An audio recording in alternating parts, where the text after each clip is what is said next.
Romance Rendezvous. Chapter 92. Werewolves 2.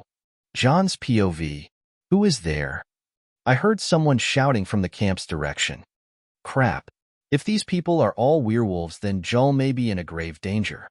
There are almost 30 meters between me and her. I was about to rush to her location, but I halted as saw her coming my way fast.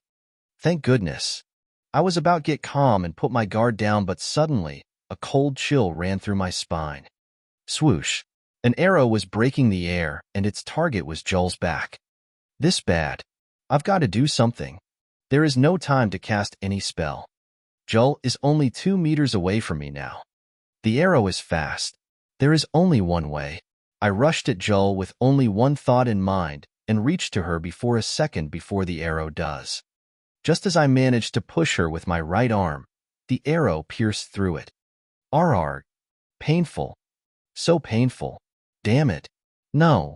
Jull, who saw that, freaked out when and was about to get panicked. This is bad. She let her cool down. And now me too. I am pissed. My right arm hurts so much. That's why archers are the most dangerous counter to any mages. My left was free, and I could only cast spells with it now. I evoked Fireball and shot it few times towards the archer. Jull also managed to calm herself down and started shooting arrows with magic too. Hurry up. They enemies are mages. Transform. I could see the silhouettes of the hunters moving around the bushes and hiding behind some trees. They started to transforming into werewolves. The transformation process was very fast, much faster than sending. In a few seconds, the 4 hunters became werewolves and howled in terrifying manner. It was too scary to just endure those howls. If I was a bit weaker than my current self, I would have lost my mind and got paralyzed with fear. Sure as hell Julliner was paralyzed with fear now. She can attack no more and held her head with terror. So that is the true might of a werewolf. Amazing. I am now in a tight situation. Jull is panicking. My dominant arm is injured. The enemy is strong and outnumbering us. They also are moving in every direction to surround us. They are stronger than sending. I can tell by the air around them. If I want to get out of here alive, it will be a challenge. At least, if I am not going to cheat. But I don't think this is a situation where I want to test my limits or anything. First priority is to escape now. Even though I am sure that the werewolves can't be as fast as a flame Paarthurnax horse, the area is not suitable for galloping at all. My options are very limited. I will have to use the magic I haven't completely mastered yet. I carried Jull with my injured arm and prepared a spell with the free one. The werewolves sensed my moves, but they were still wary of me and trying to close the encirclement. Well, not that it is going to work anyway. The spell was finished and I casted it near to where I was standing. Void distorted. A creature of flame came out. 2 meters tall body that is too large and unusual with the shape of the creature.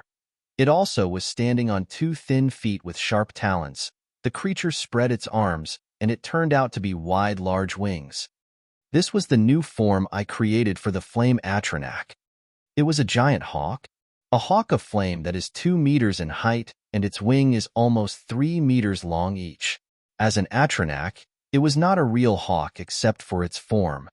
I ordered it to lean forward and jumped on its back. Following that, it stretched its wings wider and flapped while taking a step forward. The hawk's flying capabilities are high, but I still has no full understanding of them, so the flame Paarthurnax hawk won't be working as perfect as the flame Paarthurnax horse, but it will do for now.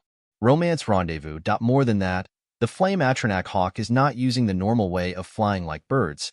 It uses the principles of levitation magic, which is a second nature to all flame and storm Paarthurnax. The roll of the wings were only to give it more flight speed and control. The hawk started flying, and the werewolves were frozen from what they witnessed. They may look like beasts, but their minds is still that of a human. They may not fear fire like actual wolves, but they will lose their cool when they see something unusual as this.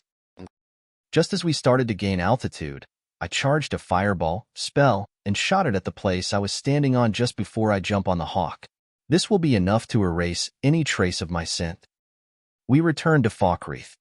Jull was in some mental trauma from the werewolf's howls.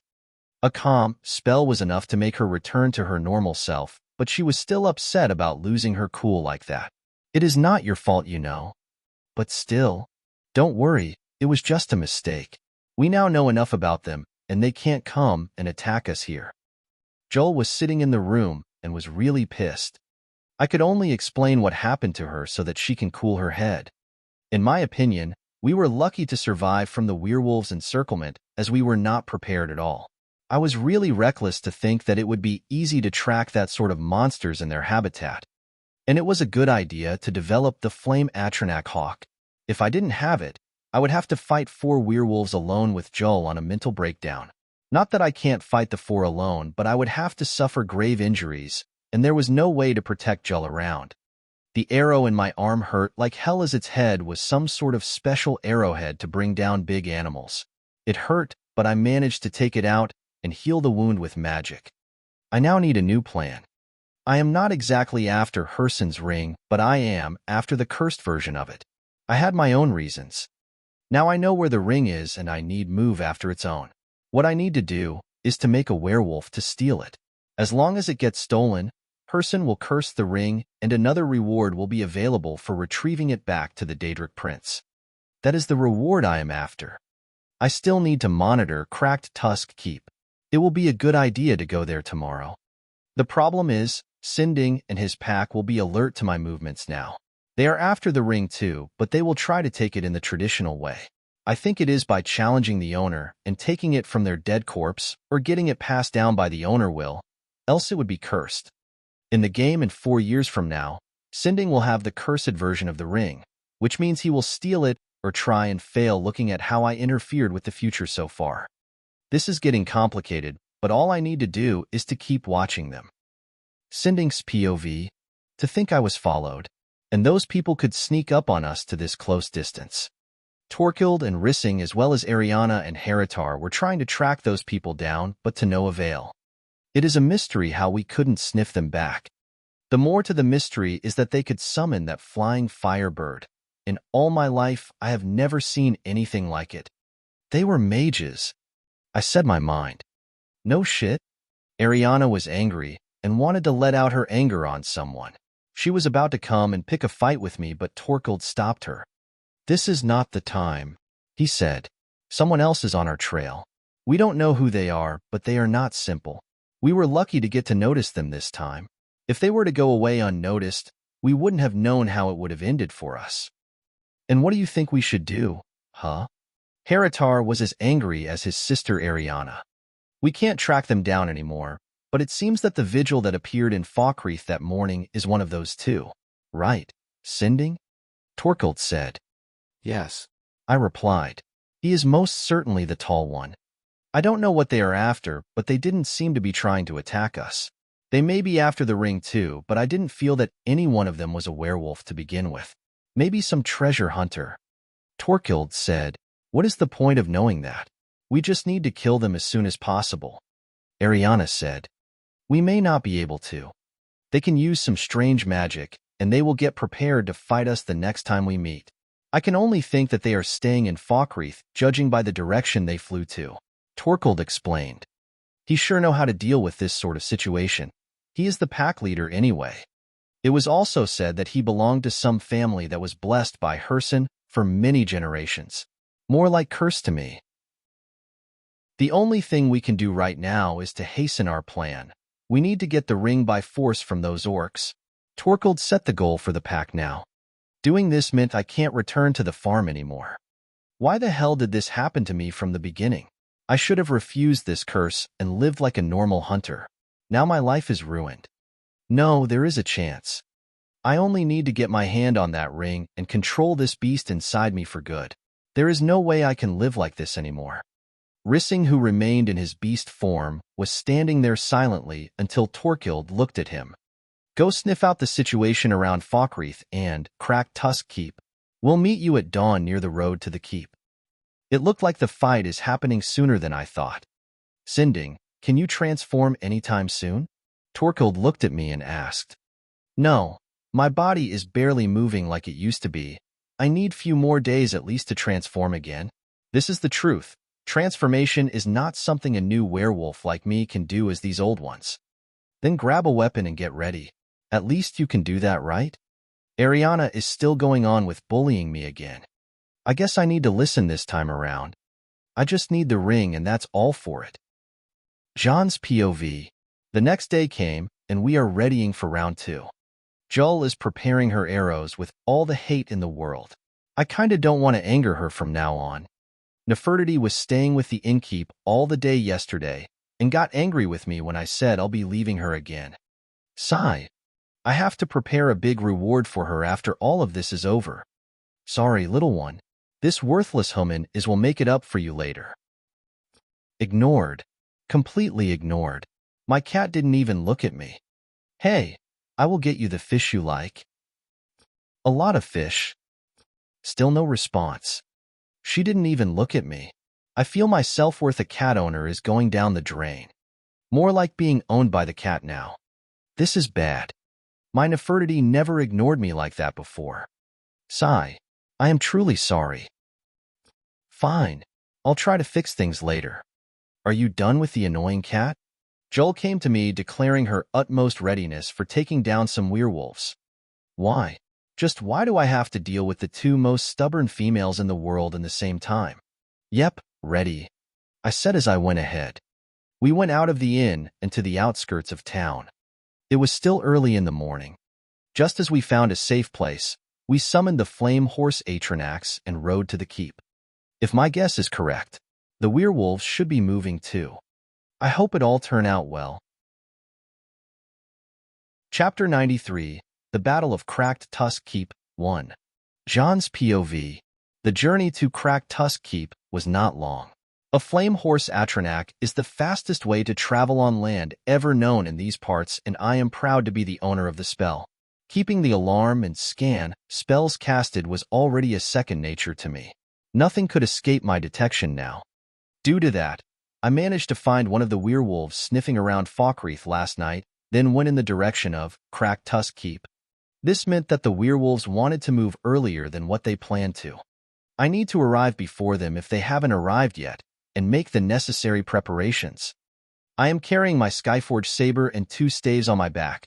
The first is the fire destruction staff I got from Hobbs Fall Cave, and the second is a staff I acquired lately, and it is a conjuration staff. The conjuration staff was something I bought from an Imperial battle mage stationed in Helgen, and it was one hell of a deal. The guy was only expert in destruction magic, and the staff did him no good, so I took it for a very good price. The staff has the ability to buff the control of the mage over the conjured creatures to another level. Thus, I am going to rely on this staff in the coming fight if I got outnumbered. After some time of riding, we finally reached the place I planned observing things from. It was a place on top of a mountain slope northwest to the keep. I had previously made the system use some of my memories about the place to make a map of the terrain. Now, let's see what we know. Cracked Tusk Keep is a fort located to the west of Valkyries. It is occupied by a group of orc bandits led by an orc called Gunzel. I don't remember him being a werewolf in the game though. The fort is named after the orcs who now reside there. It was an abandoned fort that has now become an orc stronghold and is now guarded by hostile orcs that will attack on sight. The keep was surrounded by the mountain range from the northwest and the west all the way to the southeast, with a wide path that leads to it from the northeast. From my vantage point, I can see that the grounds of the fort have the typical wooden palisades surrounding the keep. The guards are orc bandits, and they make good use of the many elevated positions around the keep. It can be infiltrated by using the keep's series of ramps and lookout platforms, approaching from the west and climbing up the rubble to the top. The keep's courtyard has several outbuildings designed for sustaining a small force. From left to right around the courtyard is a smokehouse with a variety of meats being cured and various animal pelts, a small rest area, and then the main door to the keep. Across from the door is the fully equipped smithy, complete with a forge, workbench, grindstone, and a tanning rack. Inside the smithy's shed is a table with a selection of varied quality armors and weapons. There are 3 entrances into the keep. The first, and most direct, is the front door. The second is ideal for stealthy people, a door with a bit hard to unlock, directly south from the smithy and down a flight of stairs. This is the door to the cellar and can grant an advantage towards the guards in the main room. The third is a trapdoor, located on top of the southeast tower, which leads directly to the most inner area inside the keep.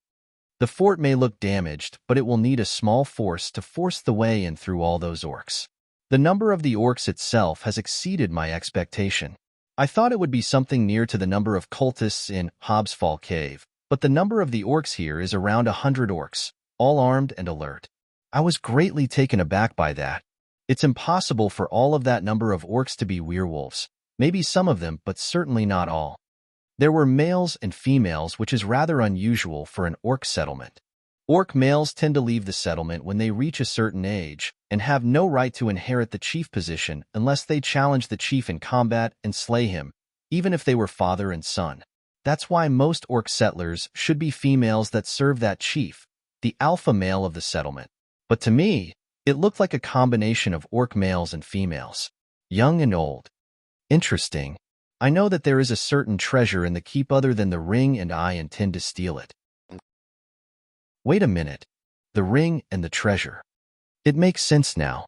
The treasure the fort hides is some part of an artifact that should be sealed in there. The ring they have is the Ring of Herson. I see. So those orcs are not your usual clan of orcs. They do not worship Malakath, the usual Daedric deity that the orcs worship. They are worshippers of Herson, and that's why they live like this. I guess not all orcs are the same. Some may worship Edra instead of the Daedra too. Morbagog from the Creation Club and the head librarian of the Arcaneum of the College Urag Groshub both worship Julianos, the Edric god of wisdom and logic, like many other mages. But never mind that now. The most important question is, how will Sinding group attack that number of orcs? I mean, 5 against 100 is too Spartan even for me. Just as I asked the question in my head, the answer came out immediately. John, look. Jull called for me and pointed at the path that leads to the fort from the northeast. Sure as hell that was Sinding and his group, but they are not alone. They had a band of Nords with them. They looked rather strange. Bandits. They were all bandits. Something like 100 bandit or so. So that's how it was. They also had an equal force. That's a little bit too much for us to deal with. Jull's face was smiling, but it showed some hints of anger. Well, we still have to make it somehow. Got any ideas? She asked. I activated, scan, and started sweeping the sides with my magic. There was no one with a strong magic signal anyway. It meant both sides have no mages. Based on that, I started making scenarios in my mind, and it felt a little bit too annoying to deal with all that number on my own. Fine. We are calling for reinforcements. Jull looked at me as if she was looking at some idiot. We don't have reinforcements, she said. We don't. I was taken aback. Do we? She became confused. We do, I said. There is? She asked. I took the conjuration staff on my back and waved with it to her. She raised her brows from the surprise. Don't say it. Yep, the reinforcements are conjurable. Sending POV. Torkild has called for his acquaintances. They all look like bandits. I knew I shouldn't have become part of this from the start. Still, Ariana and the others seemed to be fine with it too. Weren't they just hunters? From what I overheard, Torkild's father seems to be someone with power and influence. But what kind of influence makes a man able to command all that number of bandits? Just what kind of situation did I get myself into? I only wanted to be a better huntsman, to hunt as the beasts do, not some bandit. What should I do now? Rissing was still in his werewolf form from last night's encounter with the mages. How can he endure it that much? The strange thing is the bandits who came barely reacted to him. Does seeing a werewolf can be something that usual to them? Listen, men. Torkild raised his voice and started talking. Those filthy orcs possess something that does not belong to them.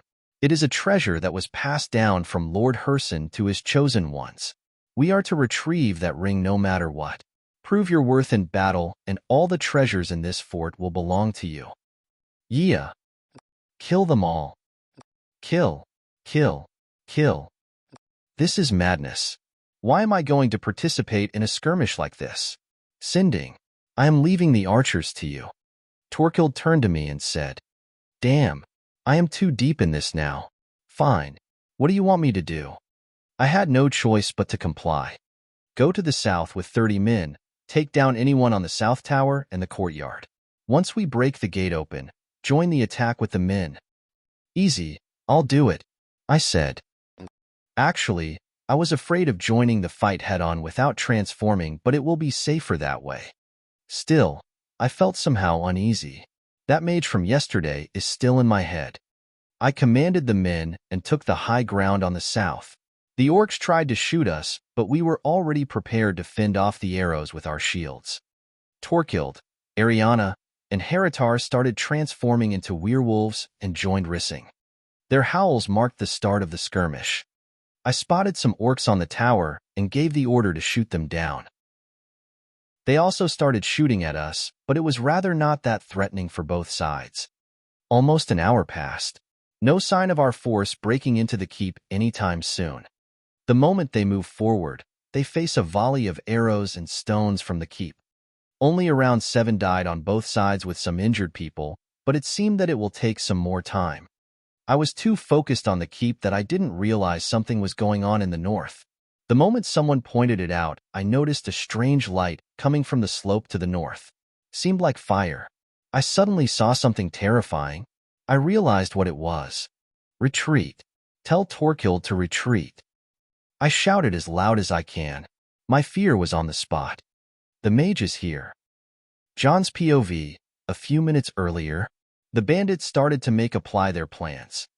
30 men with Sinding to the southeast, 70 men with the werewolves to the east. The orcs locked down their fort and started shooting arrows. I was standing on my high ground northwest of the fort and saw how the scene was unfolding. Hee, this will be fun. My first open battle.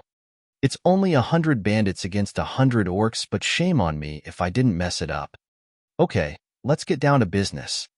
I took the conjuration staff and started evoking a spell on it while heading down to the north of the fort, as the place can take a small force in it. I am going to summon my undead battalion. Undead are the easiest to control, so they will give me the highest number possible. With my training in the last 4 months and the staff I acquired, my conjuration will be much stronger than before. The first thing I called for was 50 bone men, the archer-type black skeletons. It took me quite a while, and a lot of magicka, but Jull was pouring magicka regeneration potions and magicka restoration potions in my mouth when I asked to. After calling for the 50 bone men, I changed to Conjure Mistman spell. The hovering half-skeleton mistmen are a bit harder to control, so I summoned only 20 of them. The last spell was Conjure Wrathman spell, a spell that I took from Nerina and started studying during the journey. Wrathmen are armored skeletal undead found in the Soul Cairn. Compared to the other Soul Cairn undead such as the Bone Men and Mistmen, Wrathmen are much more warrior-like, wearing ancient-looking armor and wielding two-handed weapons. A pick http://images. Use net//a/a3/sr creature Wrathman. JPG. The amount I could conjure of that kind of undead was not that high, was only 10, but they are very powerful. 10 Wrathmen heavy infantry, 20 Mistmen frost magic casters, and 50 Bone Men archers. Now that's what I call a formation. Jull, take the staff from me. I handed the staff to Jull. Giving her that staff meant giving her the power to use the spell under my control. It also meant she is commanding 80 undead creature now. We made a hasty formation with the undead, and everything was in place right to the north of the fort. No one could see us here. The last thing I have in mind was how to make an entrance. I ran back to the high ground in the northwest and took the fire magic staff. Now, let's get this party started. Meteor. A pick for the battle plan https://ibb co/j3p6sk. Chapter 94, The Battle of Cracked Tusk Keep, 2. Guys, check out my new novel. It is called Relife System, The Unholy Mage. It only has Chapter 0 and 1, so make sure to leave some encouraging comments there. I'll leave a link for you lazy ones at the end of the chapter. Enjoy, Redheart. John's POV. Watch out. Run. *Kabo. Star. The meteor spell fell. This was not just an ordinary spell. It is one of my original flame magic expert level spells. An area of effect spell with a devastating damage yet a bit of a short range, so it is preferred to be casted from a higher grounds like this. Unlike an overcharged fireball spell, this spell was designed to make a massive and wide blast damage alongside the magical damage with a large diameter and unstoppable momentum. My target was the gate of the fort at the moment when the two forces of the bandits and the orcs start clashing with each other. Just as the meteor landed, a strong explosion sounded followed by a cloud of dust that covered all the scenery. I was watching from my vantage points how the scene unfolded. It was a mess, a bloody mess. I nearly killed 1/3 of the bandits and all the orcs that were guarding the gate along with blowing off the gate. Those who survived were staggering and wailing. The scene was too horrific, to be frank. I never would have imagined people would be so fragile like that. But it is for everyone's best interest to kill bandits. Bandits are already less than humans in my opinion, and I should not be merciful with that kind of low lives. Jull, to the south. Arrows. Jull, who was holding the staff of conjuration, gave the order to the 50 bone men to shout arrows to the direction I pointed. Swoosh, swoosh, swoosh, swoosh, swoosh. A volley of arrows cut the air towards those who survived the meteor, and another bloodbath occurred. Get them! One of the werewolves shouted and howled at us. The howl was not like last night, and Jull was standing her ground with ease. The arrow's cover was great and gave the enemies the illusion of a small force stationed nearby. The 30 archer of Sinding group tried to give some cover fire to the werewolves by shooting at us, yet that was too miserable to be called a try. The 4 werewolves started heading towards the direction of the undead. Soon after, they could see the 50 undead that were shooting arrows. They maneuvered and dodged the arrows, then smashed into the bone men. I was already moving to the battleground while giving new commands to the mistmen and the warthmen over there. The plan was to lure the werewolves to the undead and make them buy time. Either the werewolf or the undead win. It was not my problem now. As I got down to the area where my meteor spell fell, I saw that all the bandits and the orcs have gone into an all-out chaotic melee fight. This is great. I would love to test my mettle this way. I looked around and saw a Dane axe lying beside its dead owner. It is in a good condition and not damaged. I took the axe that can be set a 1.7 meters tall thing and gave it a few swings to get the hang of it. Sure, it was a good one. The Dane axe is the Viking long axe that 4 honor raiders use. This will be fun. I carried the axe with 2 hands and couldn't wait to test my combat ability in an open fight once again. My last open fight like this was on the ship of Captain Geldof when we got attacked by Argonian pirates, and I couldn't put my sword into action as my body was not as strong as those pirates. But now, I am a giant among men.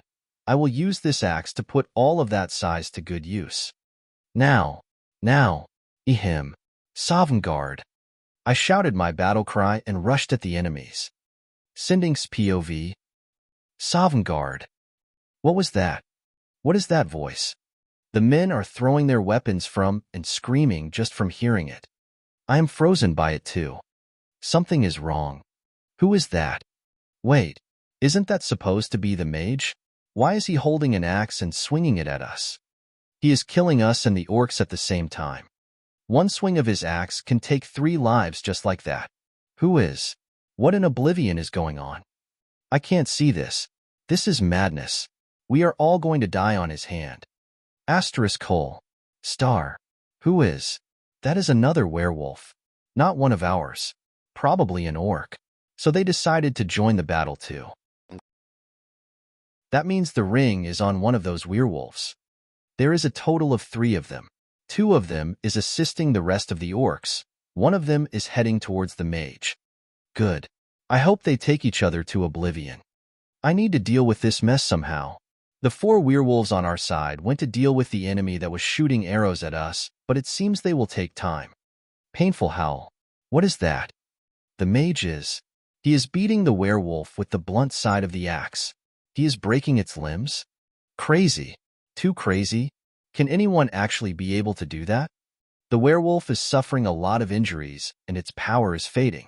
At this rate, he will turn back into his orc form in no time. Just as I thought of that, it actually happened. Gods! How strong! The mage raised the axe high, then chopped down. One chop to each arm. The orc lost its arms and started screaming for help. The mage didn't bother and chopped the head of the orc the third time. It was brutal. Those who are around him are trying to run away from him. It is as if Shor himself has descended upon that mage. The mage checked the arms of the werewolf orc he killed, and it seemed he hasn't found what he was looking for. So it is true. He is after the ring. I can't. I mustn't allow him to have it. The ring is probably with the other two werewolves. Where are they? Yes. They saw what happened to their friend and are looking with hostility at the mage. Two of them this time, and probably the ring holder is one of them. He won't survive it this time. I need to take the opportunity and make sure of that. Best way to do it is to wait for a chance and shoot him with an arrow. I tried to take a shelter behind some of the men and knocked an arrow into the bow. He now is facing the two werewolves and giving them his full attention.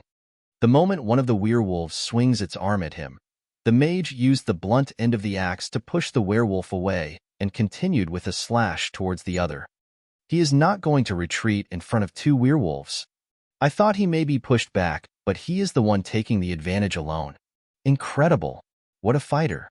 He is using wide swings to push the werewolves back, then a fast attack to cause damage. Even when they tried to attack him from the front and the back, he swung the axe in a whirling manner. Some orcs tried to attack him from behind, but they were always shot by an arrow to the head. Someone is covering his back. I tried to look for such a person and found him on the northwestern slope. To think someone can attack accurately from that distance. What are we up against? Monsters? The werewolves are being pushed down and got their limbs chopped. The mage started checking their arms. I can't let him have it. As I focused my arrow towards the mage's head, I took a deep breath, then let loose. Swoosh. The arrow flew to the mage full speed. It is my... What? Impossible. Absurd. How? Just how could he do that? I thought his action of checking down the arms of the werewolves with the hood on his head would make him unaware of my presence. But to think he can catch an arrow flying towards him. What is that monster? No, I can't. I need to get away. But the ring. The beast inside me can't be controlled if I don't have the ring. I won't be able to live in civilization ever again this way. No. I must get it somehow. Jean's POV. Damn. That almost took me by surprise.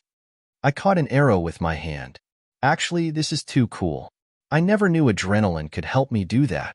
Anyway, I killed the orc werewolves, but I was about to get hit by an arrow. Lucky me, I guess. Oh, by the way, I found an ivory ring with a beast's head on one of the last two werewolves I killed and took it. Now I put it on my finger to confirm its properties. I was in contact with the augur and asked him to scan the ring by his astral extension, aka the system. Hersen's ring? If the holder possesses one of the beast forms created by Hersen, the holder will be able to freely switch between its original form and the beast form without restrictions. Holder, John Dare. Wow, the appraisal power is amazing. Also, the ring is the real deal and I am the holder. I can't really use it as I am not a were creature, but the roles are still applied. Once it's stolen, it is cursed. I looked around as the bandits were still fighting with the orcs away from me. I assumed it was okay, then put the ring back on the corpse I took it from. Now it only needs to get stolen.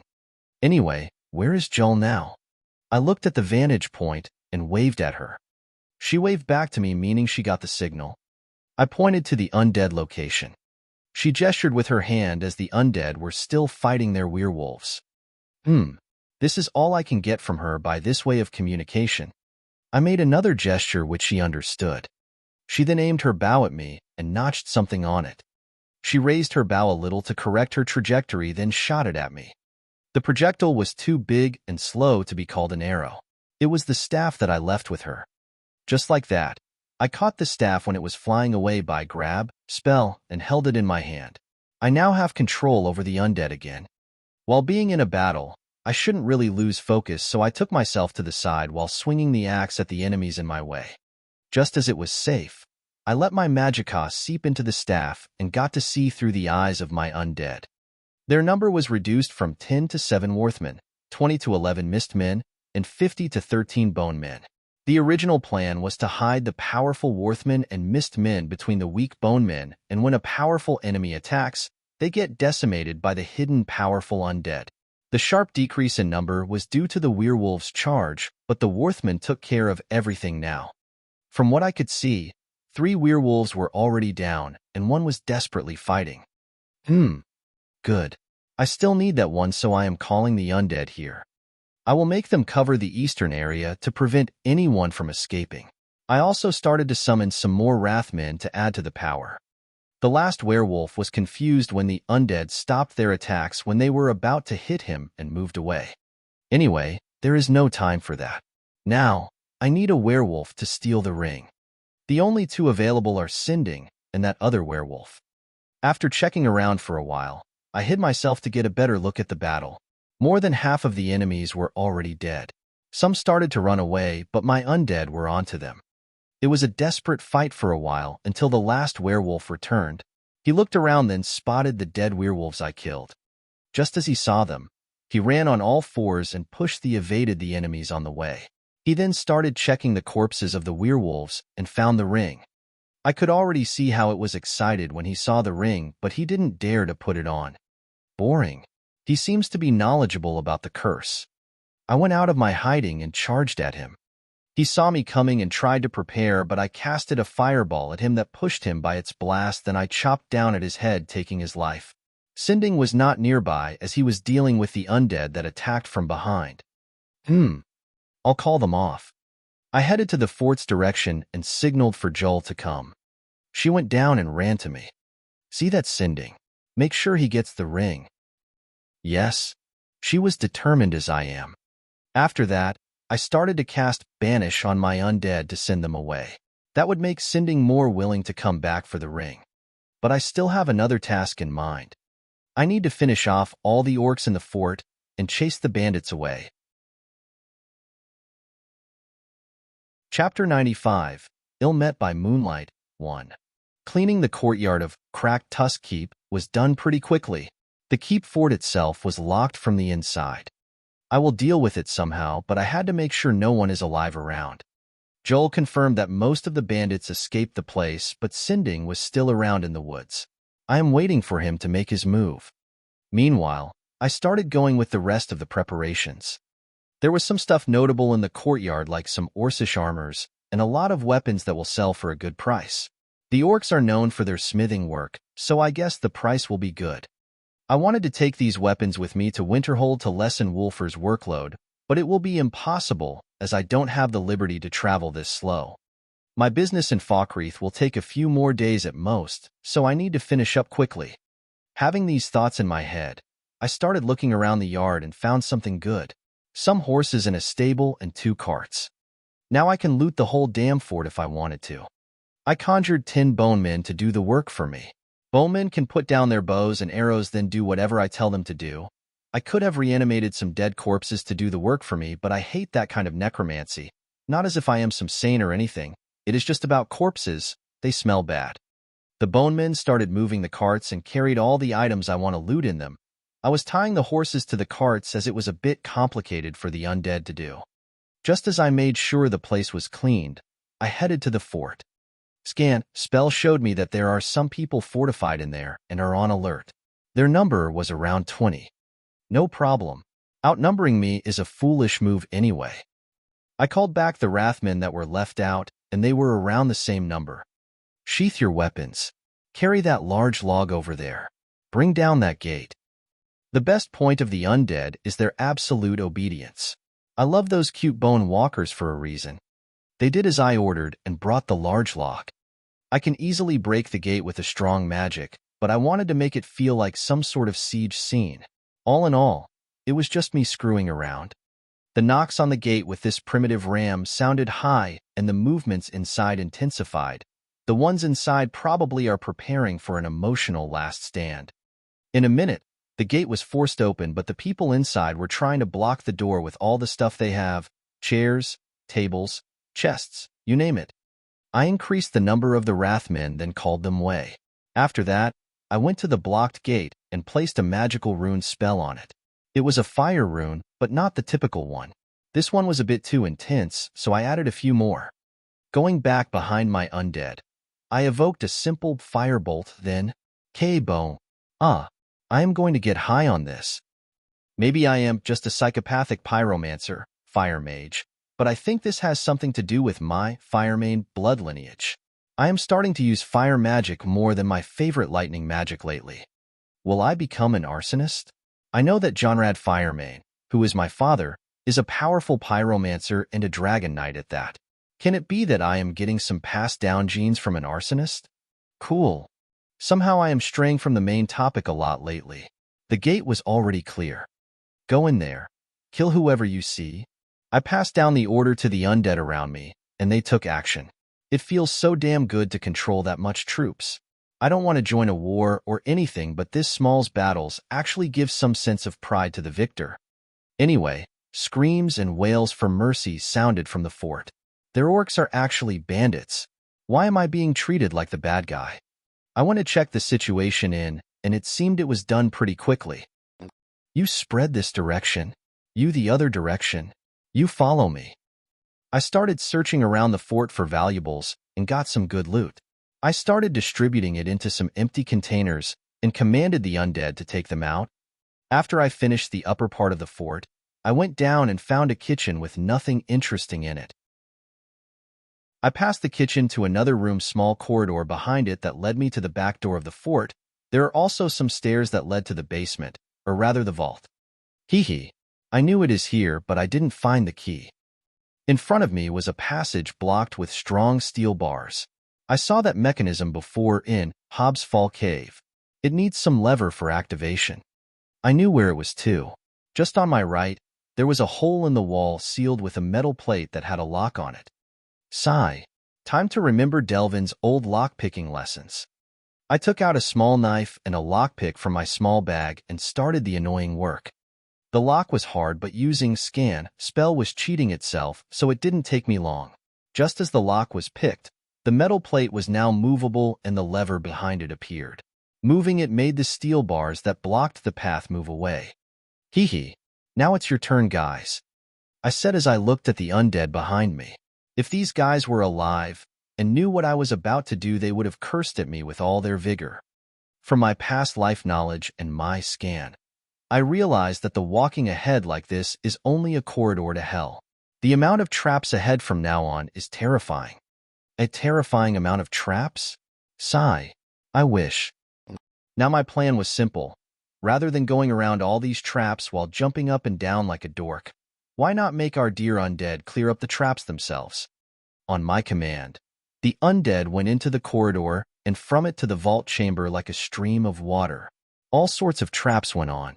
Poison darts, spikes, tripwires, alchemy bombs, false floor. Damn, there are some I didn't even spot before. As I discovered that, I added more undead to the fray. It continued for a minute until all the traps went off and I sensed that the room was safe. What was left was 3 undead. Sorry guys, that may leave a trauma for sure. I had to apologize though. Anyway, I walked to the innermost part of the chamber as I recall that the item I am after was there. Indeed it is here. I saw it. I saw it on an altar. What I mean by it were some scraps of metal that looked rather ancient. These were the shards of Maroon's razor. What is that, you ask? Well, it is another Daedric artifact I am after. Maroon's razor, also called the Dagger of the Final Wounds, the Bane of the Righteous, and the Kingslayer, is a Daedric artifact created by the Daedric prince Maroon's Dagon.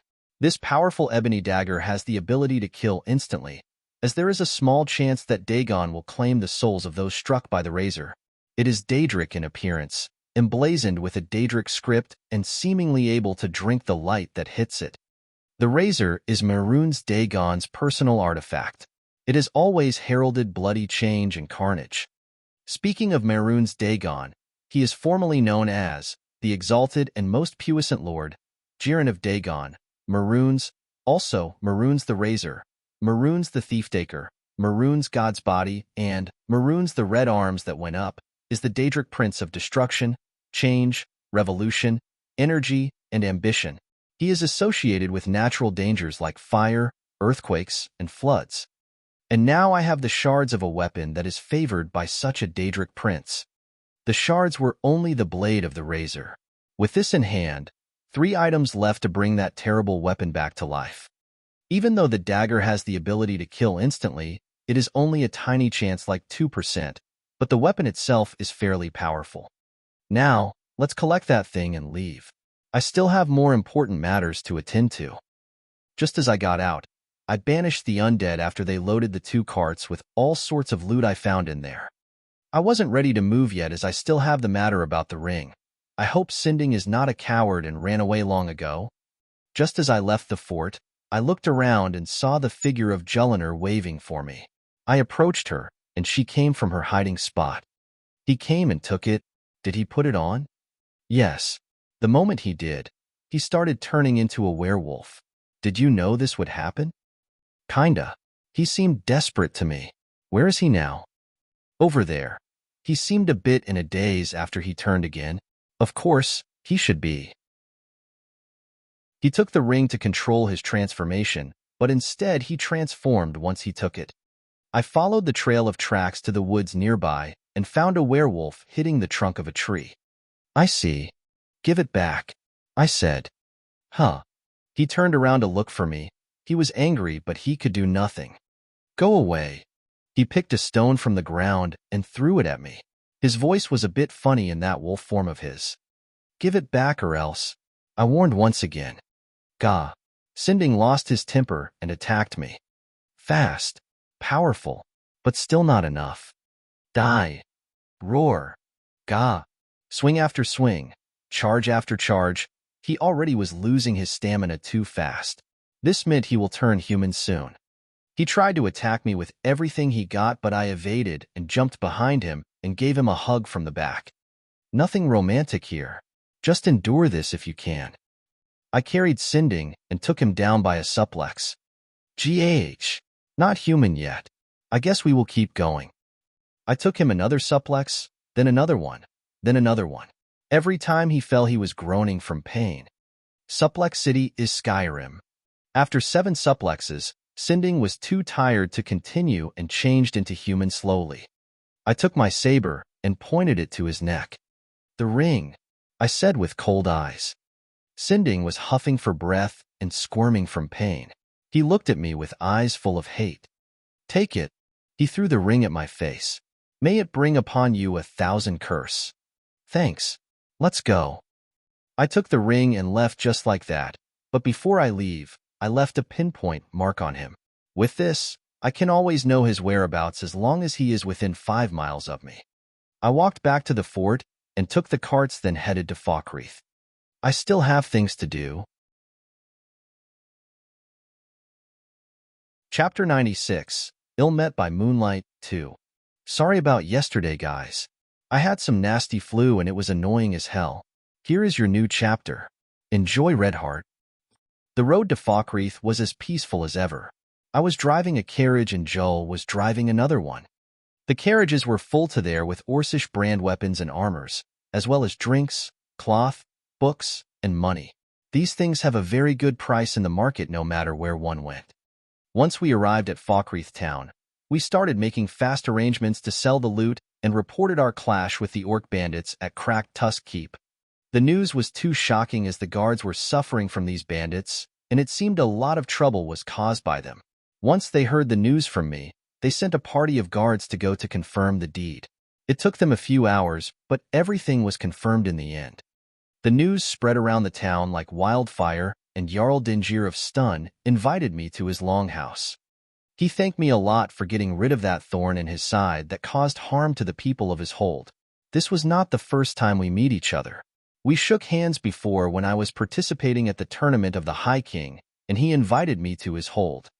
I noticed that he has an annoying personality that is obsessed with conspiracy theories, as he trusted no one at all.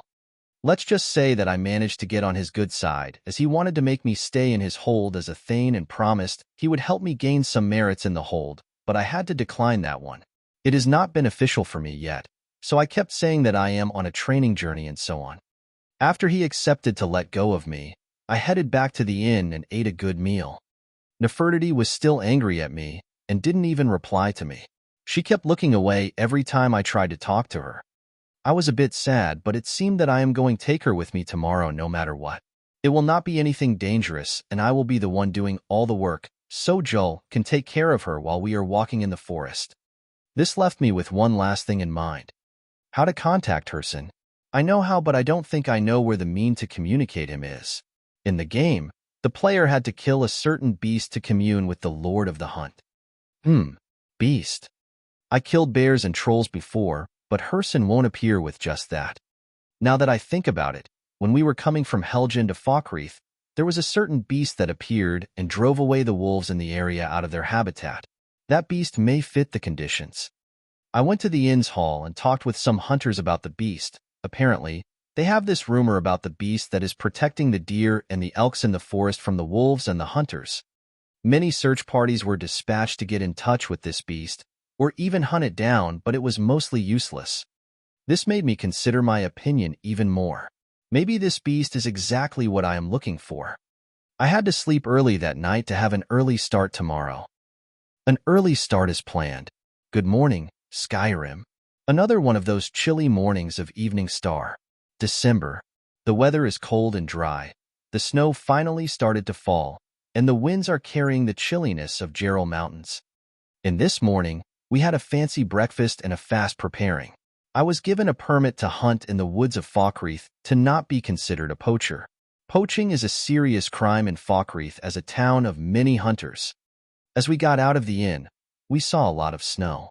In the game, the snow never appeared in Falkreath, but in winter, every inch in Skyrim gets buried under snow. Still, it is better here than the other places in the north. I can't imagine how Winterhold looks like by now. I took both Julliner and Nefertiti, then headed to the southeast of Falkreath, the place where the wolves' abnormalities happened. In the way, we met a lot of hungry wolves, but I was not fond of killing them. Wolves are the symbol of Sai, a minor deity of luck. It is a tradition in Skyrim to not kill wolves unless it is very necessary, as Sai always took the form of a wolf. Sai was considered a benefactor to Skyrim, even though he was not part of the pantheon, but it was said that because he settled in Skyrim and married there, he spread a lot of good luck around himself to the point that Skyrim managed to drive out all of the Falmer, snow elves, and conquer both High Rock and Morrowind because of his very existence in its land, until of course when he was forced by the other gods like Mara and Ebenarm to leave. Anyway, from this story, Nords tend to not harm wolves as much as possible. That is why I also kept using my aura to frighten them away. I kept using this scan spell to search the forest for an abnormal stag, but the forest was too large to cover with scan that fast. I tried to focus on the trails of the deer to find the biggest herd of deer around, and that is how I found it. The great beast I was after turned out to be a beautiful white stag. It was standing proudly between a small herd of deer and making stag howls. It has some unusually big and sharp antlers that looked really deadly to clash with, and were somehow really beautiful. Are we hunting that? Jull asked. You are not. Only I will do the hunting. Just make sure to follow around and watch over Nefertiti. Nefertiti was in a good mood since the start of the day as I finally agreed to take her out with us. She was being held by Jull and was waving her tail left and right while curiously looking at everything. Anyway, I kept watching the white stag and tried to close on it. It was a bit hard to sneak on a herd of deer as once I get seen, the whole herd will run everywhere. Also, this stag seems to be a strong creature that likes to defend its herd. I have already cast a bound bow and was trying to get a clean shot on the stag. Suddenly, the wind blew behind of me. Crap. The deer all looked at my direction. Sure as hell the wind carried my scent, and they noticed me. I let loose of the arrow on a hurry, yet the white stag just evaded it like nothing. Interesting. The deer started to run everywhere, and the white stag chose a different direction than all of them. Smart beast. It realized I was after itself, so it chose to take me away from its herd. I stood up from my position and started following it in the woods. Jull and Nefertiti were right after me. The white stag kept running nimbly between the trees, which forced me to cast hasten. I had to catch up to its speed somehow. It seems that the stag was trying to go somewhere in the south, For some reason, I felt uneasy and tried to shoot it many times, but it was hard to aim at a running target between all these trees. It started to take turns at some places as it apparently was trying to hide. The stag is very intelligent, but whatever it can't escape my detection magic. It came behind some rook and suddenly stopped. I didn't know what happened, so I thought it got stuck into something. Just as I was about to close on it, I saw the stag turning around and lowering its head. I suddenly felt uneasy. This stag was counterattacking. This was its plan from the start. Take me away from the herd, affect my stamina by running around for a long time, then attack me. It sure is a nice plan. If only it was against an ordinary hunter. Jull, it's charging at us. Dodge. I shouted and jumped out from the way as the stag started his charge. I realized now that these antlers or the stag were stained by many spotted marks of blood. This is what I call a killer deer. The stag's charges did not stop. It would take distance and start attacking once again. It was a bit hard to hit with an arrow as the stag was a little bit too fast to give one a chance. So it was like this. Fine. I'll kill you with my own hands. I dispelled the bound bow and took out a dagger from me back, then stood face to face against the stag. It paused for a while, as it seemed it is the first time it got challenged face to face. Haha, you are one interesting fellow. Too bad I am killing you in the name of Herson. I said as I took a pose and got ready. As if it understood me, the stag also got into his charging pose. I could feel its fighting spirit from here. This stag would have been one hell of a mount if it got tamed. With a strong exhale, the stag charged at me. It took me a second later to move and I started running towards it, slowly. My plan was simple. Just as we were 5 meters from each other, I jumped as fast as I can and got myself on the stag. I was now riding it, and it realized that things have gone south on his part. Before it could do anything, I was already stabbing its neck with the dagger. Blood spurted out from its neck like a fountain, yet the stag never stopped moving and tried to bump into a tree. Luckily, I got myself down and rolled on the ground. The big white stag, however, bumped into the trunk and fell on its side. It was squirming with its last breath and was kicking with its legs. It was already dying. John, are you all right? Yes. That was amazing. You looked. John, are you really all right? You look depressed. It showed on my face, huh? Yeah, sorry. It's just too sad to take the life of a gallant fighter like that. Jull listened to what I said and read my mood, so she remained quiet. Yet, it was not going to get quiet at all. Nonetheless, it was a good hunt and pleasing to watch. A voice replied to my last statement. Whoa. Yeah.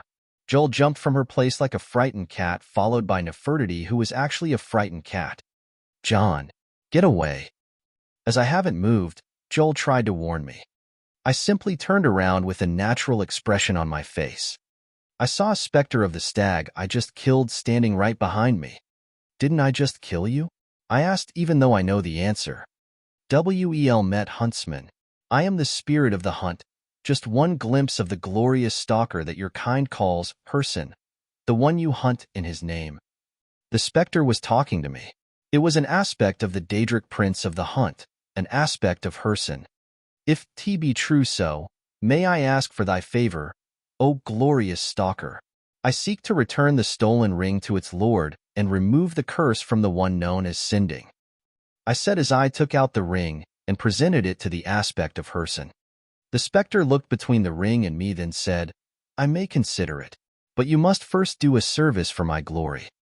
How can I be of service?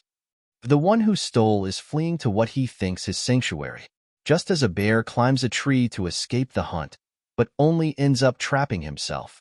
Seek out this rogue shifter, tear the skin from his body, and make it an offering to me.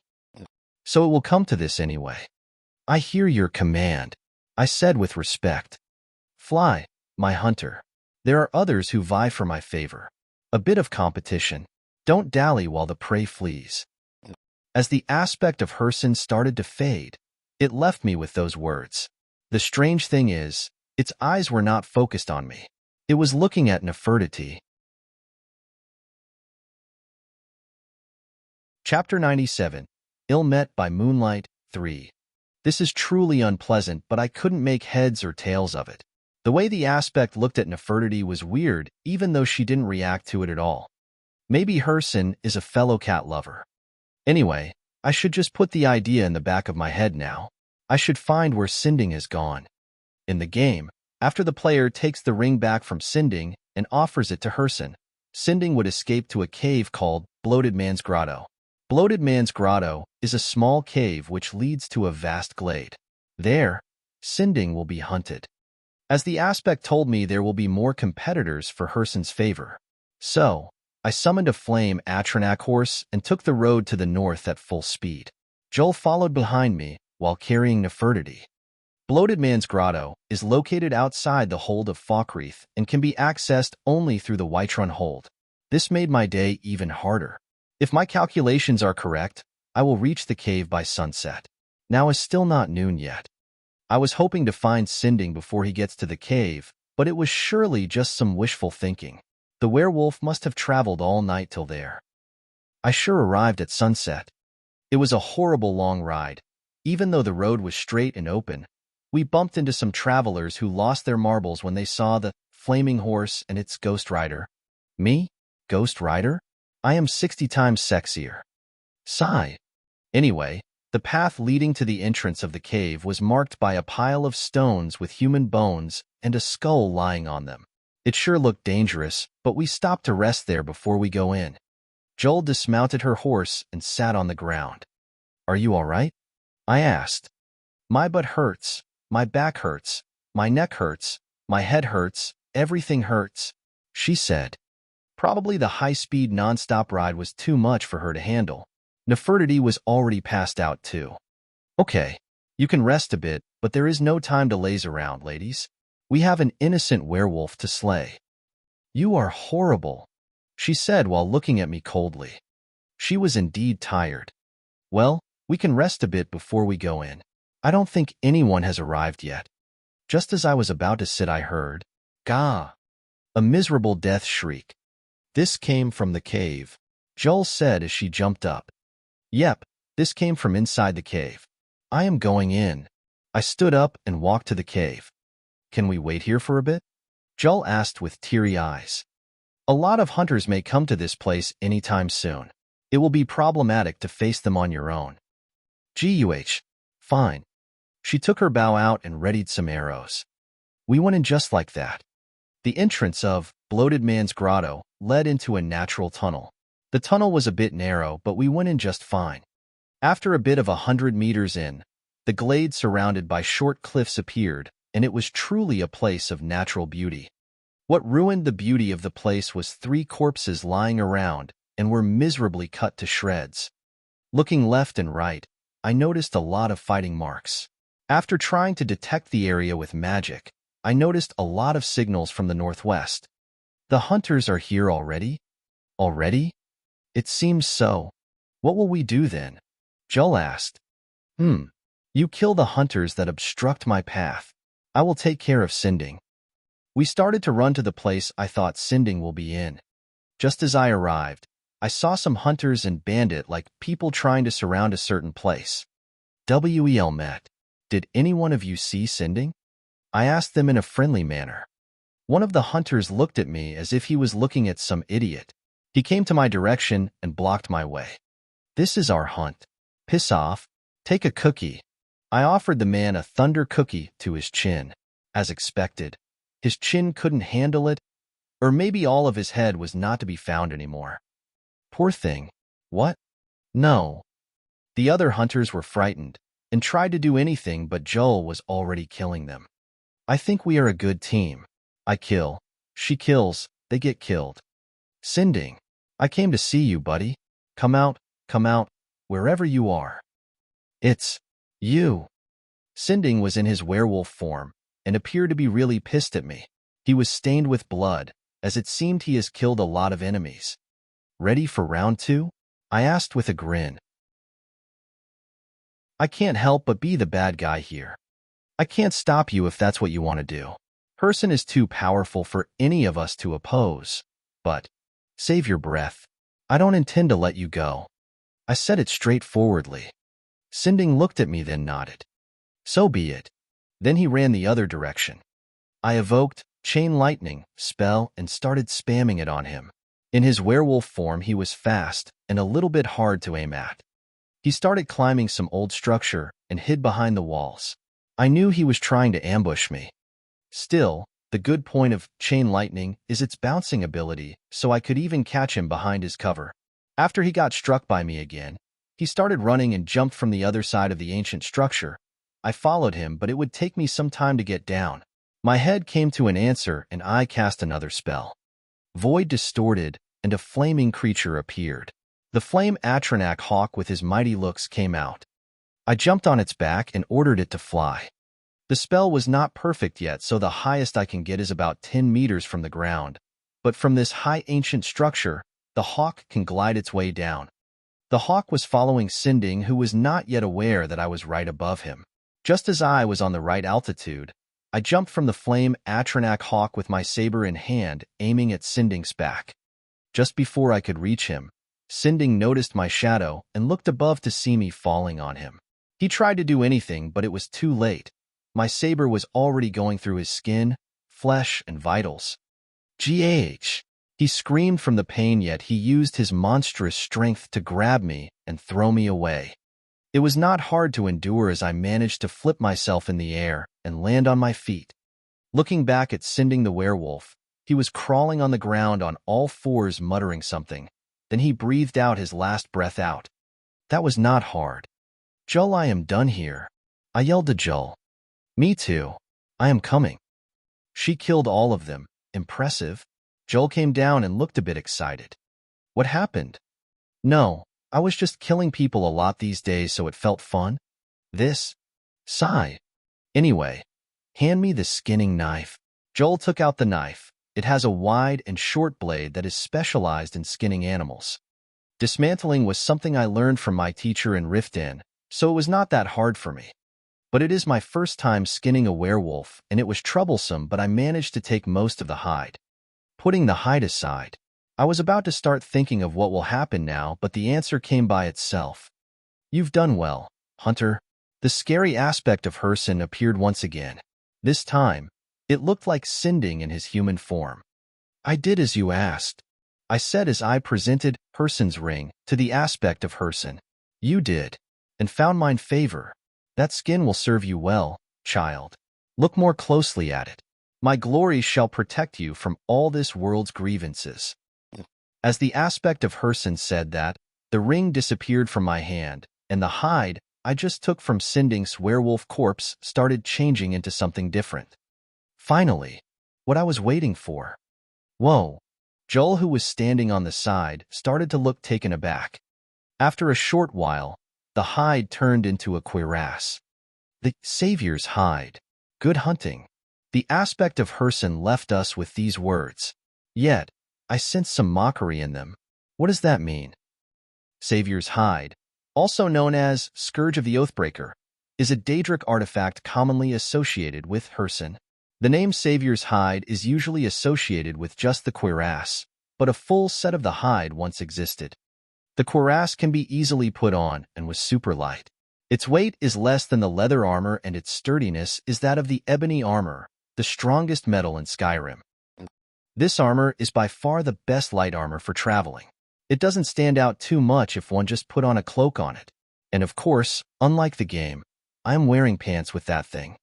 Its magical effects grant the wearer a high resistance to both poison and magic, as Herson said, protect you from all this world's grievances. An image to the armor. https://ibb.co/JUW5GP. I was still in Bloated Man's Grotto as I was checking the armor. I moved from the place I killed Sinding into a shrine located in the cave. It was a shrine of Talos. After putting the armor on, I tried it left and right, and it just was super fit. Nothing can fit like an armor crafted by a Daedric prince on the spot. I was too satisfied with armor and asked Jull to hit me a few times, but it was just too good to feel anything. After this was over, I focused on the shrine of Talos. There were a letter and a blade next to it. What is that? Jull looked at the blade and asked. It was an unusual-looking blade. This is an Akaviri katana, the weapon that was adopted from the Akaviri civilization by the Blades, the former intelligence agency of the Empire before and during the Great War. I replied. Whoa. Jull was taken aback again. I held the blade up and took the letter next to it. It said,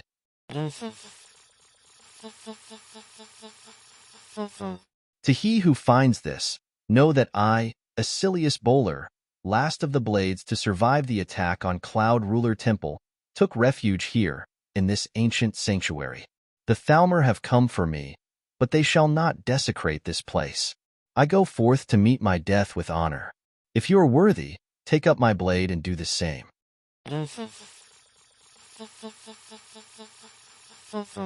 Sigh. Rest in peace. If I manage to meet up with any of the Blades, I shall return this katana to them. I know some other than my own father, so I will try to pass on the memory of that man, Acilius Bowler. This katana was known in the game as the Bowler's Oathblade. It resembled the Japanese katana from my past life as its blade was curved the same way. Its hilt, or tsuka, is wrapped in black leather, and its guard, or tsuba, is a stylized coiled serpent. Due to the magical quality of the blade, it was not that damaged after being kept like that with no maintenance. From what I could sense, it can increase the fatigue of the target it slashes at and can cause enemies to flee in terror. A good sword. I fixed the scabbard to my left side and sheathed the katana the same way the Japanese do in movies.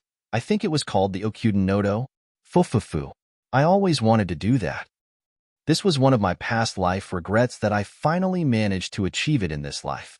The Chinibi within me can rest in peace now. John. Look. Jull called for me and pointed at something behind me. I turned around but suddenly lost all my words. Rower. Fuck. Except for this one. A massive black cave bear appeared in front of me. Was there anything like that in the game? Jull. Ready for battle. We can take it down together. Yes. We faced the bear that suddenly appeared behind us. Whoa. Whoa. Whoa. Whoa. What? Wolves. Why here? Hey, where is Nefertiti? She was just here? Damn it. We need to force our way through. I am not leaving without her. Shit. What is going on here?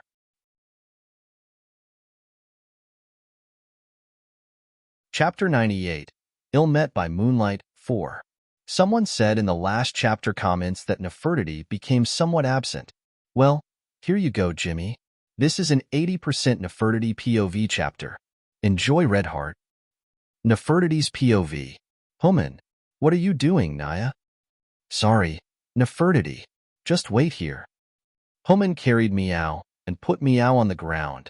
Human always busy. Human and stupid Human always talking about something and hit other strange Humans, then go do strange things and talk with a strange big ghost. Stupid Human equals Julliner. Ghost is too scary. Looks like deer then looks like Human. Strange. Human always likes strange things. Human rides Bad Fire Horse. Bad Fire Horse runs too fast. It makes Meow wanya sleep but can yet sleep. But my Human is fine. He cares in the end about Meow so much.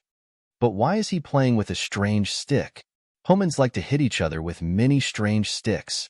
Meow need Naya sticks. Meow has powerful paws and wonderful claws. Poor Humans have Naya paws or claws. I am still angry with Human though. He still didn't yet say sorry and give me fish. I'll wait. He will come to Meow in the end when he wanya cuddles. No fish, no cuddles. What is that? Butterfly. Human likes butterflies. I catch one for Human. He will leave, stupid Human. Here I go. I jump after butterfly, but it was far. I fell Naya. Stupid Human, Nayat see Meow? Good. Human says Meows are good hunters. I should be like others Meows and hunt butterfly for Human. Naya, I don't yet care about Human. I just want you to hunt like Meows. I run after butterfly. Again. Naya. Annoying butterfly.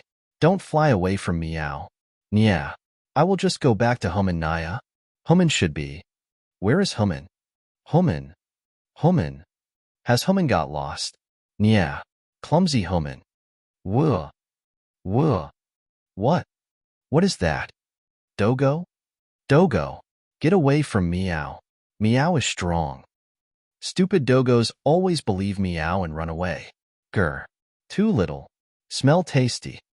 Huh. Go away, Dogo. Or else. Meow gets angry. Human gets angry too. Dogo is still acting strong. Grr. We'll eat you. Wah. Dogos are stupid but not bad. This one is bad Dogo. Very bad. Wait. Human said that there are bad dogos and bad meows. He said bad dogos are called ulfs. Are you Ulf Naya? Grr. Tasty. Bad. Human said, when seeing ulfs, run on trees. Wawa wawa, where are trees? Naya trees. Naya it all. Bad. Run. Run. Run. I run. Grr. Don't run. Come. Eat meat. Ulf runs after me. Wawa. Scary. Stupid Ulf. I Naya meat. I fluff. Grr. Eat fluff. Nya. Naya one eat fluff. Run. Run. Run. Why Naya trees? Human said, when there are Naya trees, run left and right. Neo. Left. Right. Left. Grr. Annoying. What? It worked. Stupid Ulf fell on his face. Naya haha. Grr. We'll kill you. Grr. Me want meat too. What? Another Ulf? Bad. Run away. Run. Run. Run. Grr. Wait meat. Naya. Meow donyat wanya. Wah. I wanya cry. Why two Ulfs? Ah tree. Go to the tree. Ruer. Stay up. Ulfs. Bad tree we run this way. Grr. Catch meat. They are stupid. Even stupid Human is not that stupid. I ran left, right, left and Ulf fell for it again. Too stupid. I just need to. Oh Naya. Grr. End of the run meat. The way to run is Naya more. Only a cliff. Meow turned around but more other Ulfs came. Oh Naya. Too many Ulfs Naya. What to do? Grr. Meat. Bite. Grr. Bite. Grr. Small meat. Smells tasty. Naya. Meow has to run up on the cliff. Run. Climb rocks. Stop meat. Grr. Ulfs jump after Meow. Ulfs tried to bite Meow. Move. I eat meat. Grr. Naya. Big Ulf. Big bad Ulf is here. Why is there big bad Ulf? Big Ulf is bad. Big Ulf can climb. Nya. Need to hurry. Almost there. Grr. Got you. Meow can feel big Ulf behind Meow. If rock moves and falls down, big bad Ulf dies. Yes, that's it. Human would do it like that. Meow smart. Like Human, like Meow. Meow run and push rock with paws. Naya. Too big. Big bad Ulf should jump. Stupid Ulf. Come to Meow. Grr. It doesn't yet jump. Must make it jump again. What would Human do? Yes. Human makes Ulf angry. He would say bad things to make others angry. Big Ulf. Your mama should be a mammoth to be this slow. Grr. Annoying. Ulf jumps again. Creak. Your mama should be skeever to be this ugly. Grr. Kill you. Mama is a wolf. Creak. Sure. Your mama must be Ulf with small legs. Nyaha. You can't even jump on the rock like your mama. Grr. Annoying meat. Ulf too angry. Ulf jumps again and again. Creak, creak, creak. It is moving. On Ulf. Grr. Meat ko wound gayer. Rock fall on big bad Ulf. Too much blood. Rock fall down. Other Ulfs run away. Big bad Ulf is too injured. Woon, woon. Woon mea, t. Ulf died. Meow win. Wah. So scary. Donyat wanya run anymore. Human should just find me. Glory to the hound. The friend of the hunter. Even for the trappers, there is a thrill. Only few can taste. Naya ea. Why? Big bad Ulf is beside me. Naya, that's Nyat big bad Ulf. You are the ghost who speaks to Human. It's I. And you are nothing but the hound that follows the hunter, black one. The hunter. You mean Homan? And Meow is Nyat Dogo. There is no argument. But the hunter and his hound are bound by fate. The stronger they grow, the mightier they become. No hunter of mine shall go without the hound, no matter what form that hound takes, either within the hunter as the shifters or as his trusty beast. The fates of the hunter and the hound are entwined and sealed. They live together and perish together. Meow don't understand. It is of no matter to me, either you understand it or not. Black One, know that the hunter you follow favors no beast but you, and you should not be worthy of a mighty hunter like that. But strangely enough, you are. What is that ghost elf saying? The fate of the eldest one is guiding that hunter to a glorious hunt that I can't foresee. That's why I wish to witness the glory of the hunt that's yet to come. But that hunter can never be my champion. He can't be anyone's champion, as he is already the champion of the eldest one. Thus, you Black One, the hound, shall be my champion. Naya, leave Meow alone. The ghost Ulf walks near Meow. Meow goes back, but light comes out of ghost Ulf. This is... I know that. The ring Homan gave to the ghost man. It is a loss, but a cheap price to pay. Another one shall be made, but this one is for you, my champion. The ring flies up and shakes. It breaks. Why break the ring? Whoa, another light? Why too much big light? Naya, get away, light. Don't come near Meow. It is done. Good luck in the coming hunt, Black One. Bring glory to my name, champion. Light goes in Meow. Why? Scary. Go out. Ghost Ulf is coming this way. Huh. Wah. I am falling. Wah wah wah wah wah. I can't yet stop sliding all the way down again. No. Many Ulfs are there. Ouch. I fell. Meow hurt. Meow. Meow is sad. Meow is alone. Ulfs are coming. Naya, I can't yet climb again. Meow is weak. Meow needs Homan. No. Homan can't come. Homan is fighting Big Roar. Stupid Homan can't come too. She is with Homan. Meow is angry. Meow is angry at Meow. Meow is weak. Why Meow is weak? Meow want you to be with Homan. Meow want you to say sorry for ignoring Homan. Meow has a lot to say. This can yet be the end. Meow is so angry. Huh. Ulfs are getting smaller. Yes. This Meow is angry now, so Ulfs become smaller. Ulfs are scared. Come Ulfs. Meow hunt rats. Ulfs are small like rats. Come. Naya haha. Ma ea ao. Jean's POV. Ma ea ao. What was that? That was so loud. It is a cat growl. I am sure it is, but it is too loud, and it's echoing so much.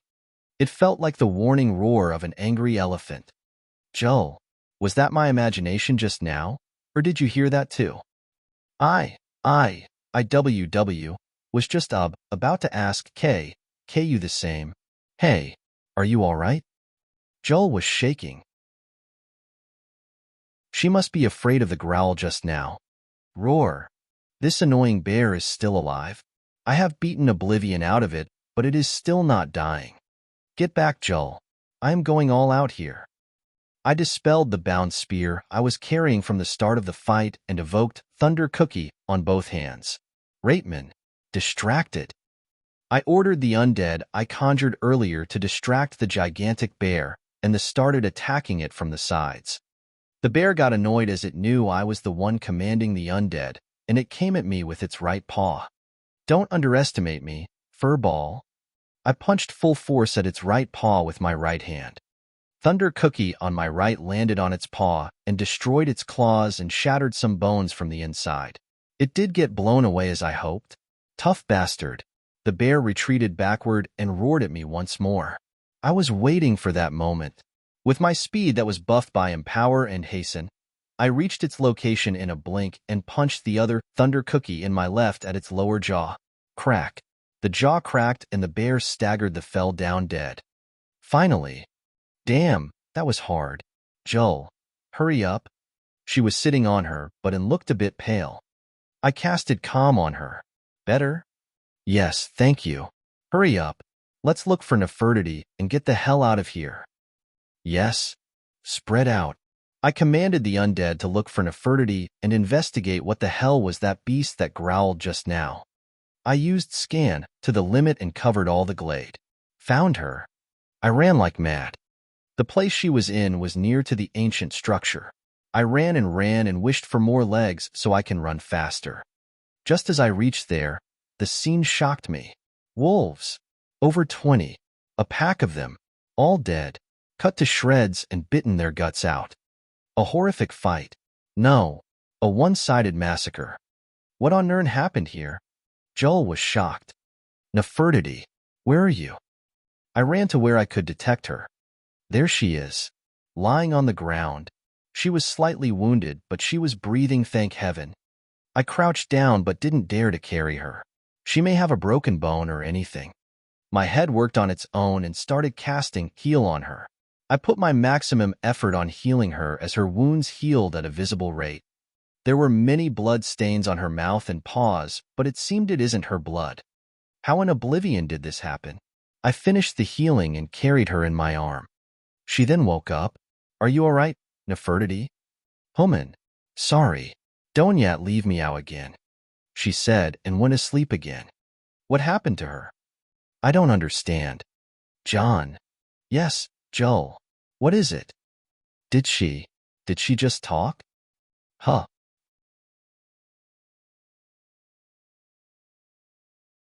Chapter 99. Nefertiti's Transformation. Asterisk screams. Star. Meow. He. Help. Ea.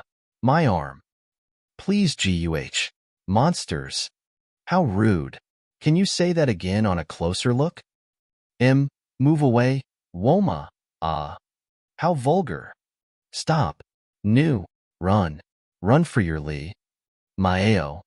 Annoying cat. Catch the ones there. Stupid human.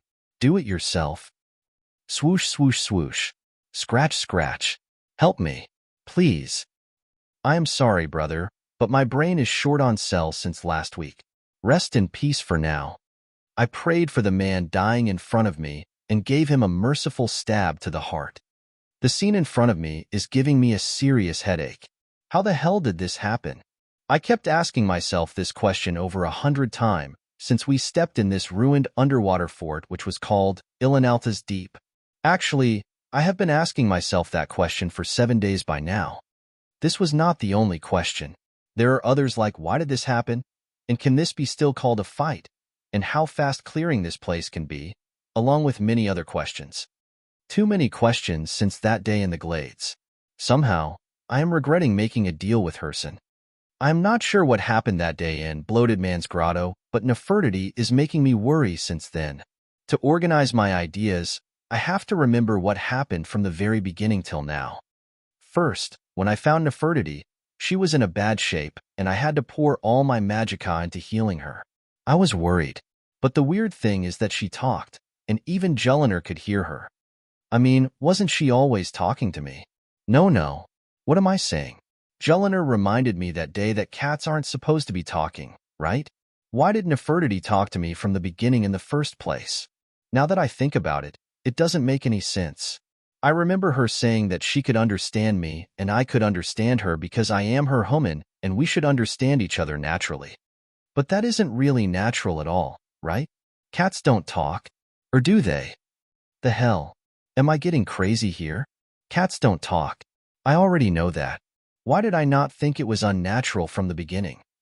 I mean, I was happy that I finally befriended a cat, but that should have never stopped me from noticing such an abnormality, right? Right. Oh boy. So all these times when I was talking to Nefertiti in front of people, I remember their reactions were a bit off. Even Nurina was looking at me like some sort of weirdo. I am losing a lot of brain cells thinking of this subject alone. Let's just continue from the point when Jull could hear Nefertiti. After that, Nefertiti passed out and kept sleeping for 3 days. I had to feed her by mincing the food and give her few drops of water along with all the healing techniques I am aware of. The 4th day, everything changed. Nefertiti woke up before anyone and was super energetic. She kept saying that she jumped and ran and hit a lot of bad wolves. I didn't understand what was going on, but when I asked Jull, she said that she couldn't understand what Nefertiti says at all now. To her, Nefertiti was just using her usual cat voices. But I was hearing her talking, damn it. I kept asking her how could she talk to me from the start, and she looked at me as if I am some sort of idiot. Human, you only noticed Niao? Yes. Naya. Clumsy Human. Human is Miao Human, of course. Miao Human should understand Meow. But there is no known cat that can talk to their humans other than you. There is Nyo? Yes, there is not. Nyat at all? I shook my head. Nyat possible. We kept staring at each other with shocked expressions until we reached an agreement to never talk in public. I contacted the augur that day, and he cringed at me really hard. He had no definite answer and said to not contact him unless it is serious. The 5th day, I kept monitoring Nefertiti. At night she said she wants to go out to the woods. I didn't understand why, but she kept nagging and said it was urgent. The 3 of us went to the woods at night. Nefertiti then found a spot under the moonlight, and something bizarre happened. It caused me and Jull to scream while hugging each other. Nefertiti's appearance started to change in a strange manner. Her body became bigger, her limbs became longer than usual even to the enlarged body, and her claw also became longer and sharper. She resembled a normal feline, but her height was almost 1 meter with a long black fur, longer limbs, and longer claws. Her cute face, ears, and tail also got larger to fit her body. Human, I can do that now. Wow, what the hell is that? John, did she just talk? Wait, you could hear her again. We couldn't even focus on one problem that night anymore. We were in a deadlock between Nefertiti's new appearance, and could it be that Julliner can only hear Nefertiti in her new appearance, along with everything weird that happened that night? I had to contact the augur again to report the development to him. He was interested at first, but he said that Nefertiti got a beast astral extension into her soul. A beast astral extension is the soul magic technique that Herson uses to create his were-creatures. But shouldn't the beast astral extension be a soul refined by Herson to be attached to a mortal black soul? How come Nefertiti's white soul can be attached to something like that? That would be true if the cat soul was truly a white soul, but there is something that only few may be aware of. What is that? Rather than the mortal black souls, the lesser white souls, and the divine dragon souls, the souls of the cats can be considered unique among all of these souls. I am not sure I follow. Is this the reason why the beast astral extension got attached to her? Maybe. It is rather a complicated issue. But I remember that once an Iliad, Heartland High Elf, wizard claimed that the cats are able to cast magic the same way mortals do, yet they are unaware of it. But his theory was debunked for the lack of evidence and some other notable mistakes. This was what we could find around the subject, and we ended the discussion after he assured me that there is no danger on Nefertiti's life. I was still worried and couldn't really get my head together around that problem. I asked many questions to Nefertiti, who told me the story of how the wolves chased her and the aspect of Herson gave her light after it broke the ring I retrieved. She couldn't understand what the aspect generally wanted to say, but he was interested in some sort of hunt and some sort of fate. I got chills down in my spine from these words. They only added to my headache. And from that day, my headache only increased. Jull got really on good terms with Nefertiti and went on a hunting competition behind my back. I had no power to scold them, so I just stayed there in the inn complaining about life. The 7th day, today, came and I noticed that I have wasted a lot of time in Falkreath. I have only 2 weeks to go back to Winterhold now. I can go back to Winterhold in 4 days on the Flame Horse Paarthurnax if I wanted, but I had some destination in mind before doing so. I want to visit Ivarstead and Windhelm before doing anything else. But today I had to finish the last quest I was here for. The Star of Azura. I took the girls and rode until we reached Lake Ilinalta, north to the town of Falkreath. From there I conjured the Flame Paarthurnax hawk and rode on it across the lake to the north. The reason why I didn't use the Flame Paarthurnax hawk was the woods around Falkreath. I am not still that good with the spell, so I can make it fly only up to 10 to 15 meter, which is rather hard as Falkreath woods were rather high. As we were on a lake like that, I asked myself, why the hell not fly? and so it was decided to fly. For that reason, we arrived at the northern part of the lake. The flame Paarthurnax hawk landed on some old ruined fort that mostly sank underwater. It was called Ilinalta's Deep. Ilinalta's Deep was originally an imperial outpost, known as Fort Ilinalta, until it fell into the lake due to instability caused by experiments carried out by a mage called Malinvarin. Rumors claim that the area is cursed and many fear to go there.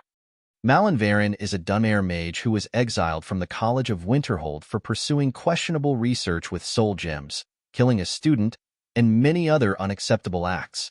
Malin's experiments were to find a way to become immortal, and he believed that storing his soul in Azura's star would prevent him from dying.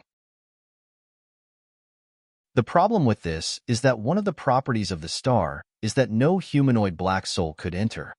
According to the game, the further Malin progressed towards his goal, the more Azura cursed him. The Daedric artifact drove Malin insane, causing him to hear voices that were not there, see people that were not there, and eventually, to murder one of his students. He left the college, collected a band of followers, and continued his research here as he sought to capture his own soul in the star to achieve a state of immortality. He achieved this goal to some extent, however. He must continually be fed souls from the outside world to continue his state of existence. After we infiltrated the keep, we found Malin's cult of followers who were doing his bidding. They were all stationed in the sunken outpost. The appearance of so many skeletons within suggests they had been kidnapping and sacrificing people for quite some time. After we started the fight, things got really weird, and that brings us to this very moment I am witnessing. A large black cat and a crazy half-elf archer are murdering the hell out of the cultists and the undead in this fort. No one is safe. Julliner is using her magic arrows to bring down multiple enemies at once. I saw her skewering 3 mages with 1 arrow. Nefertiti was faster than anything I have seen. A second she is her, another she is there, and her claws can cut anything. Even some of the metalware around got torn apart. I was following the 2 who went on a rampage and finishing what they started. Some cultists were left alive with torn limbs and were in a lot of pain. I was mercy killing the people they left to die in pain. How did things come to this? John, I finished them. Human, Meow finished too. Yeah, you guys killed anything killable already. For some reason, I had no power to refute it all. I just went to the room where the broken star of Azura were and picked the damn thing up. After a small tour around the fort once more, I took whatever seemed of value alongside a good number of coins, soul gems, some research papers, and some books, then headed out. Ilinalta's deep underwater fort was cleared with a time record that day. Next destination, Ivarstead. Bonus, black small square scary. John, did you buy the things I want? Naya? Nurina. Huh. John, how was your training, Naya? Hilda. Wait, what? John, I want to take a look at your sketchbook again. There is an idea I want to confirm, Naya. Wolfer. No. Stop. John. What is wrong, Naya? Don't you want us to be like this, Naya? Everyone. No. Go away. Huff. Huff. Huff. It was just a dream. Phew. John. What's wrong, John? Jull. A scary dream. I dreamt that everyone I know has grown cat ears and tails, and also talked like cats. John. Like this, Naya? Jull. Nuru.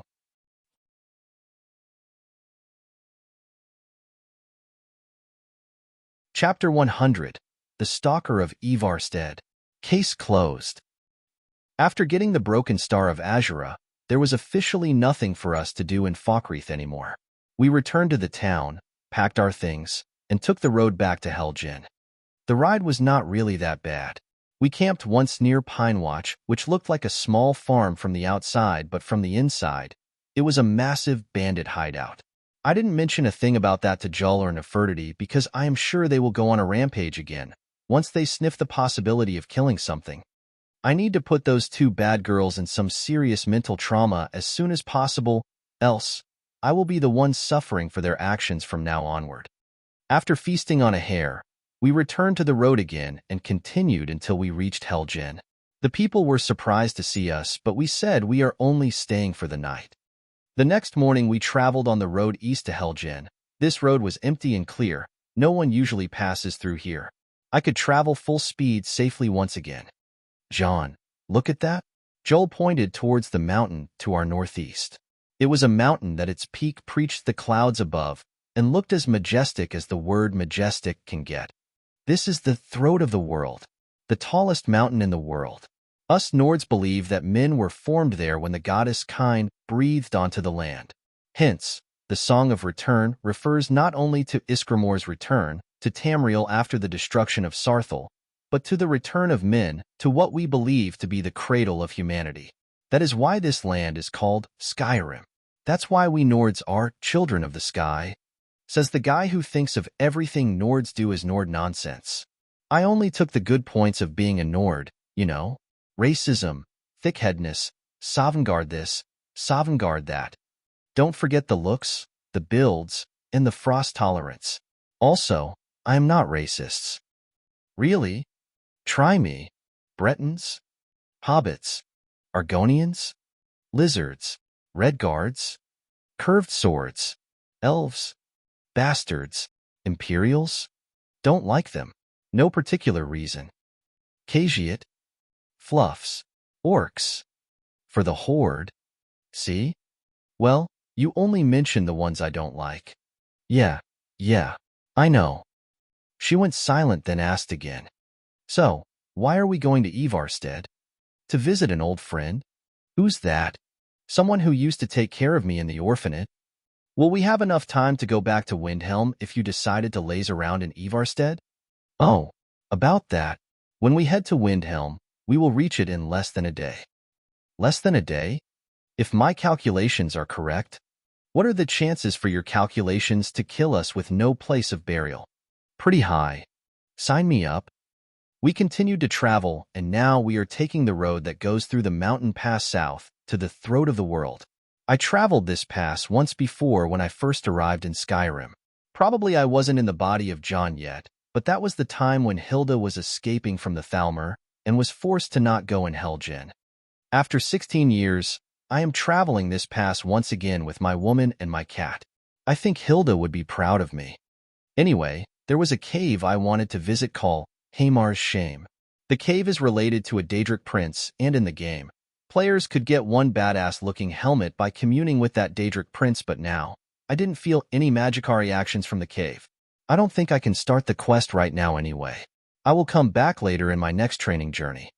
It was still not dark, and I wasn't planning to camp here in the wild or in the woods after this point in the Rift Hold. After we finished the pass between on the mountain roads, we arrived at the woods of the Rift. Snow was taking its toll on the place here too. We, however, could once again travel at full speed and could reach Ivarstead by nightfall. I always followed the words of a certain wise man that said, "Don't take your freaking flame Atronach horse into a town full of Nords unless you are ready to be chased out by pitchforks," and so we entered the town on foot. Ivarstead is a fairly medium-sized town located at the eastern base of the throat of the world, on the western edge of the Rift and the western shore of Lake Eir. Pilgrims and travelers often pass through, as the town is located at the beginning of the 7,000 steps to High Hrothgar. It used to be a good-sized town that had a good farming and lumber business, but in recent years, many townspeople have been leaving for Rift Inn, and business in the town has been suffering. Anyway, after we got inspected by the guards, we got the permission to pass the bridge to the town. I knew a bit about the place, and I went straight to the inn, the Vilmir Inn. That inn is the only tavern in town, so it was the place where townsfolk will gather every night. Before I go in, I read the notice board in front of the inn and could tell that the town is peaceful from the looks of it. After I went in, my appearance got all the attention and everyone kept staring at me. Also, Jull was not minding her half-elven appearance and went in with no hood. Some looks gave out some of the normal Nordic hostility towards strangers, but I really didn't mind it at all.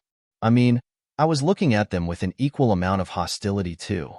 "Welcome to Vilmir Inn. Need a drink? Or maybe something to eat? A room for two. How long will you be staying? Not sure. I'll pay for a week. Are you by any chance visiting the town on a pilgrim? Haven't decided yet? Oh, I see. The innkeep is a man called Wilhelm. I was talking to him coldly because of a reason I had in mind. I just don't like the guy. The man guided me to a room and I bought the drinks and the food we needed for the stay. Then I went out again to sit in the inn's hall. Before I decide where to sit, I kept looking around for a bit until I saw a familiar face. I went to his direction and sat in front of him. Long time no see, I said. WH, who are you? Come on, don't break my heart like that. Look at my face closely. Don't you know who am I? Don't know. Narfi doesn't know you. Hey, you were scaring Narfi. Some guy came shouted at me from the side. Piss off. I glared at him and released a bit of aura that caused everyone in the inn to get choked on their drinks. Of course, I avoided Narfi. You are John. Narfi jumped up from his place and looked happy. Yeah, Narfi. It has been 5 years. How did you recognize me? John always curses people. Rada says not to listen to John a lot. Pfft. My reputation. It stinks. Narfi used to be an orphan in the honor hall with us, but he was much older. I guess he is 20 years old now. He is a kind guy with a bit of an intellectual disability, but he is completely harmless. Narfi has an older sister called Rada, who used to be Narina's helper. Narfi has spent some time with me in the orphanage, and Rada took care of me many times. I had no way of contacting them up until now. Narfi is attached to his sister since they were children and does nothing without her consent. Maybe he developed a complete dependence on her after their parents died. I sat with Narfi and started asking him about things. He was as honest as ever and was very happy to see me. He used to carve a lot of wood and Narina encouraged him on that talent, but Rada was always overprotective over him and tried to make him do less dangerous things. Where is Rada, by the way? She is home. Narfi was helping Rada gather mushrooms this morning, and Rada twisted her ankle. Wilhelm said he will ask for the alchemist in the woods to help Rada. Wilhelm did? I looked at that man coldly again. Fine, Narfi, let's go see Rada. Narfi agreed and was about to go out with me, but someone popped up. Set down, Narfi. I still haven't gone to call the alchemist. And customer, please, don't bother sick people. The man Wilhelm was holding on Narfi's shoulder and smiling at me. I can do healing, I said as I conjured a lightning magic spell and made it chirp. I could hear Julliner giggling behind me. Wilhelm's face, on the other hand, changed color. The people in the inn noticed too. Yep, I am a mage. Fuck you very much. I feel really insulted. Can't you recognize this handsome face at all? Well, somehow I felt irritated when I looked at you. You really look familiar. Come on, how could you forget about the most handsome young man in the world? Wait, most handsome and red hair? Don't tell. How did you get this tall? Hee hee. I overdosed myself with awesomeness. You never change, don't you, John? Huh, never. Rada, on the other hand, has changed. A lot. She looked thinner, somewhat sickly, and it seemed as if she doesn't eat enough. What is going on with her? I talked with her for a while, and she was asking about Narina and how is she doing. But to think you went to live with her. Well, Winterhold isn't that bad, and I have a lot of good business going around there. Seems you struck it rich. I did. Want to come to Winterhold? I can take care of you guys there. You'll find a job and a better place to live for sure. No, it is too far. No one will tend to our parents' graves if we left Ivarstead. And a lot of young people are leaving the town already, who will live in this town if every young person leaves. Anyway, my door will always be open for you if you ever decided to come. I am sure Narina will be pleased to see you guys there. Here, your foot is all healed like this. Whoa, Narfi remembers. Headmistress always healed Narfi like that. Yeah, I remember too. Thank you, John. Hee hee, it is nothing, guys. Whatever it is, don't ever hesitate to ask for help. This is my token. If you carry it to a ship in Windhelm or take it anywhere in Winterhold, you guys will get help from my people over there. Thank you, John. All right, I am taking my leave. What? Stay for the night. We still? I'm sorry, but I am traveling with a companion, and we will be on our way at first light, so I am sorry. Another time. I bid farewell to the siblings and went out of their home. Narfi and Rada, a bit of a tragedy in the game, more like Wulfer and Sviti. One of them also died before the game started, and the other got into a streak of a very bad luck. This time it was Rada who died, and Narfi's condition has gotten a lot worse. In the game, Rada's remains were found in the river north of town, as if she is drowned, but I am more suspicious. I think she was killed, and the killer is the one who guides the player to the remains location. I walked away from Rada's house and used scan. PSSSD. This way.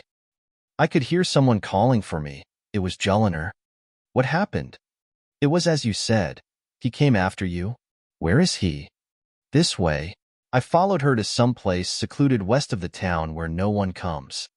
As I arrived, I saw Nefertiti in her normal form lazing around while a man, gagged and tied, was squirming beside her. This was the innkeeper, Wilhelm. Did he came after me? Yes. He was trying to snoop around while you were in there. Did you search the inn as I told you? Yes. I found this strange ornament. It is the same thing you described it would be. The sapphire dragon claw. A key to an ancient Nordic ruin. I knew he had it. What else did you find? Look at this journal. I took a journal from Julliner and kept used night vision to read it in the dark. This is exactly what I thought. This guy is a stalker. He was stalking Rada. It was never mentioned in the game, but it is a solid evidence to me. Hee. This is bad for you, Wilhelm. I know that after he kills Rada for whatever reason, Narfi's condition will worsen and will cause some suspicions around Wilhelm. That is why Wilhelm will make a contract with the Dark Brotherhood to kill Narfi too. Scum. Lower than scum. Nefertiti. Human. He is all yours.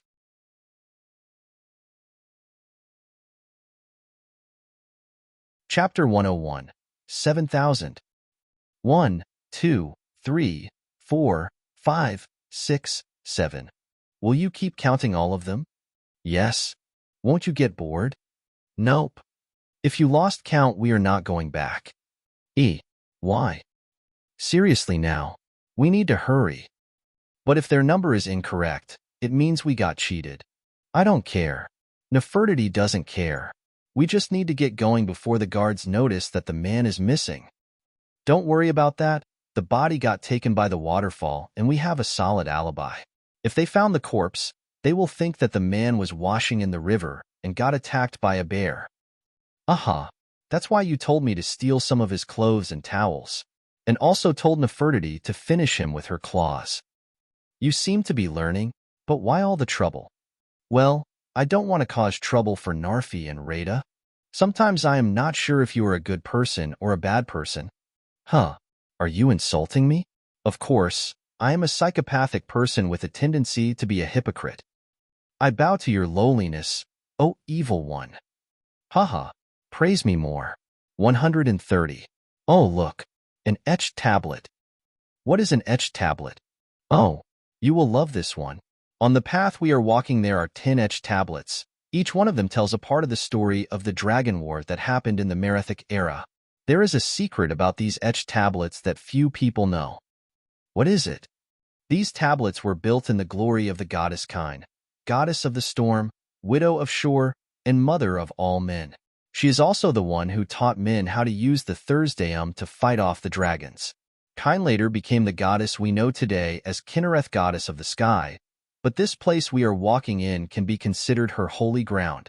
Therefore, if you read the tablets, you will get a blessing from Kine called Voice of the Sky. It allows your Thursdayum to be stronger, the weather to be less harsh on you, and the wild beasts will not harm as long as it doesn't get harmed. This is one of the trails my teacher gave me. To read all the tablets. Yes. Who is that teacher of yours, by the way? An old hunter who used to be a friend to Nurina, but he now lives alone in the woods. After I manage to finish this trail, I will return to him one day to take the true trail of Kine. Good luck. What does this table say, by the way? I can't read it. Oh, wait a bit. My ancient Nordic is a bit rusty. It says, Emblemi, before the birth of men, The dragons ruled all Mundus. Their word was the voice, and they spoke only for true needs. For the voice could blot out the sky and flood the land. That image. Interesting, let's keep going. We went going the road we are taking, and I kept counting. 403. Another tablet. Emblem 2. Men were born and spread over the face of Mundus. The dragons presided over the crawling masses. Men were weak then and had no voice. Sounds sad. Yeah, lucky me, didn't get to reincarnate there. Fine, let's keep moving. We kept moving while reading the tablets. The more we go forward, the colder it got. Of course, we are climbing a mountain, so it will get so damn cold at some point. Another one. Emblem 3. The fledgling spirits of men were strong in old times, unafraid to war with dragons and their voices. But the dragons only shouted them down and broke their hearts. Told you dragons are scary. Nefertiti shall protect me and fluff them down. Yes, human, meow is strong. Emblem 4. Kine called on Paarthurnax, who pitted man. Together they taught men to use the voice. Then dragon war raged, dragon against tongue. Kine be praised. You sound like a religious idiot. I just like Kine. Emblem V. Man prevailed, shouting Alduin out of the world, proving for all that their voice too was strong, although their sacrifices were manyfold. Hooray! Let's camp here for the night. Nefertiti, leave that nerd alone. Come and gather berries with me. Stupid human is right. Emblem 6. With roaring tongues, the Sky Children conquer, founding the first empire with sword and voice, whilst the dragons withdrew from this world. Told you dragons ain't that scary. Say that to one of them in the face. Emblem 7. The tongues at Red Mountain went away humbled. Jurgen Windcaller began his 7-year meditation to understand how strong voices could fail. This is a sad story. You know it, Jull? No. Okay. History lesson. Jurgen Windcaller was a Nord chieftain and hero from the First Era who was believed to be the mightiest of all the tongues, voice masters. He was the founder of the Greybeards. During the War of Succession, in the middle of the Battle of Red Mountain, Jurgen Windcaller helped his fellow Nords in a war against the Dwemer and the Chimer. During the battle, the Dwemer and the Chimer completely annihilated the Nordic armies, forcing them out of Morrowind and back to Skyrim. After the aforementioned disastrous battle, where his army was annihilated, he spent 7 years pondering the meaning of his defeat. He finally came to the conclusion that the gods had punished the Nords for their arrogant and blasphemous misuse of the Thursdayum. Following this revelation, Jurgen developed a pacifist creed called the Way of the Voice that preached the Thursdayum should only be used for the worship and glory of the gods rather than martial exploits. After he converted to pacifism, he became known as Jurgen the Calm. What happened next? Let's just kill that damn troll first. Emblem 8. Jurgen Windcaller chose silence and returned. The 17 disputants could not shout him down. Jurgen the Calm built his home on the throat of the world. Continuing the history lesson, Jurgen's philosophy prevailed, largely due to his unshakable mastery of the voice.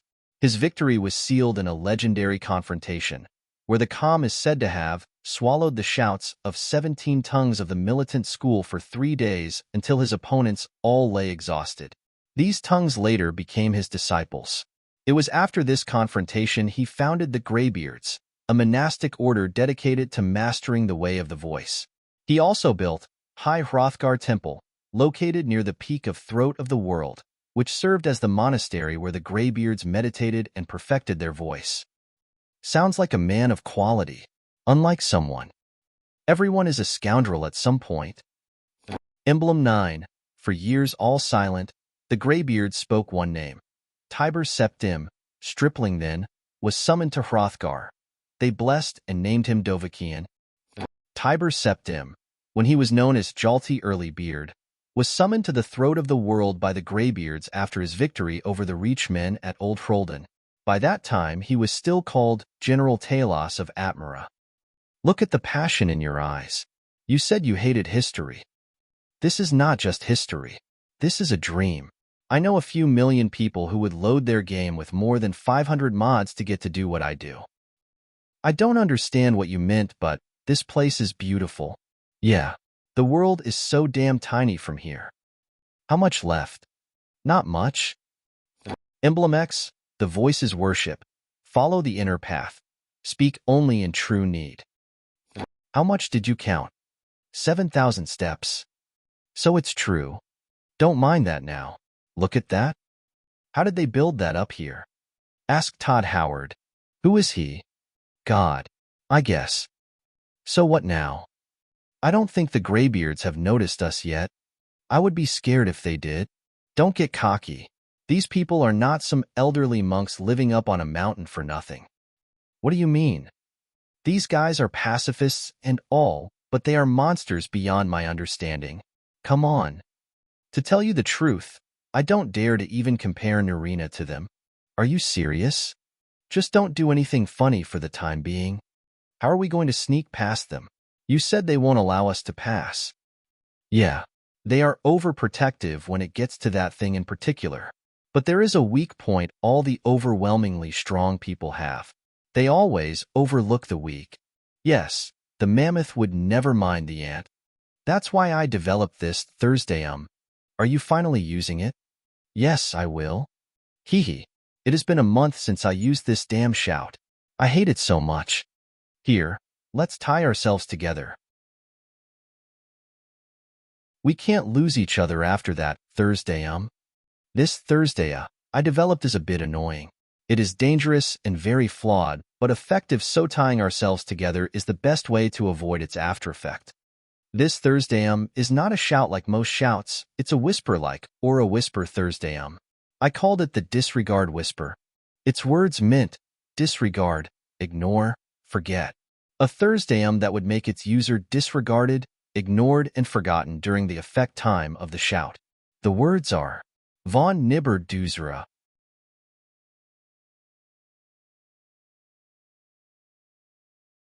Chapter 102, Paarthurnax. And for Chapter 100 we bring you Werewolves. Dremyalok. Greetings, Wunduniak. I am Paarthurnax. Who are you?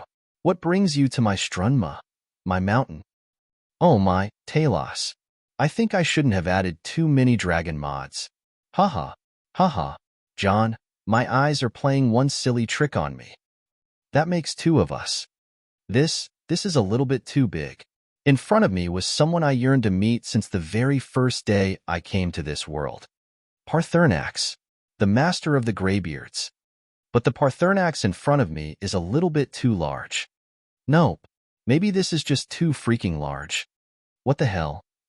Few hours earlier, High Hrothgar or Hrothgar is an ancient monastery located in the peaks of the Throat of the World, the tallest mountain in all of Tamriel.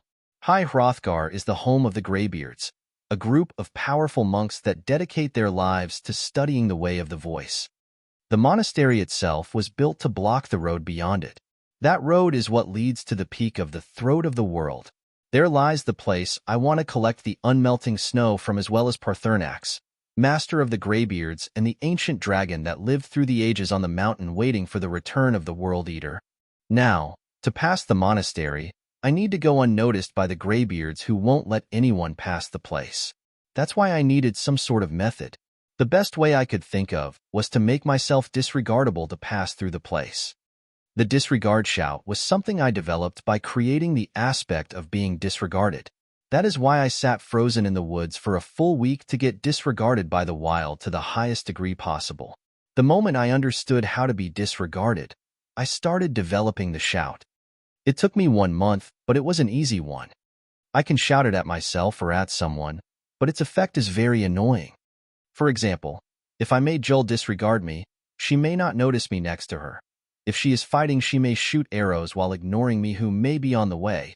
If we went somewhere together, she may forget who did she go with or why she is here. That's why we tied our hands to each other, so that we can't forget each other. We also did the same with Nefertiti. After that I shouted, Von Nibber Duzera, which means disregard, ignore, forget. As long as I am in a physical contact with Jull and Nefertiti, we can be aware of each other, but that was a bit hard. Still, we managed it somehow. Casting magic or throwing an object won't disturb the effect, though. Now the problem was how to pass the monastery of High Hrothgar. Should we go through or go around?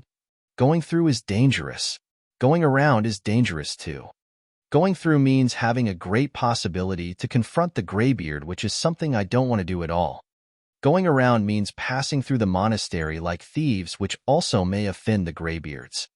After thinking, rethinking, and overthinking, I decided to summon it over. The awesome flame Paarthurnax hawk. We are riding it over the monastery. Are you sure we will be safe? No, but I can think of a way to get the attention of whoever finds us away. I started doing some preparations around the entrance of High Hrothgar. A small prank, to be frank. After that, I jumped on the flame Paarthurnax hawk, and Jull, who was carrying Nefertiti, clung onto me. After it rose over 15 meters, it could barely fly over the roof of the monastery. The other side of the monastery is within reach, but I could see a tower on the other side. The other side has a courtyard and a tower indeed, but the monks shouldn't be going out that much, yet it seemed someone is there. I don't recognize that someone, but he wasn't that old as I remember the Greybeards should be. He was in a black robe and apparently had shaved his head.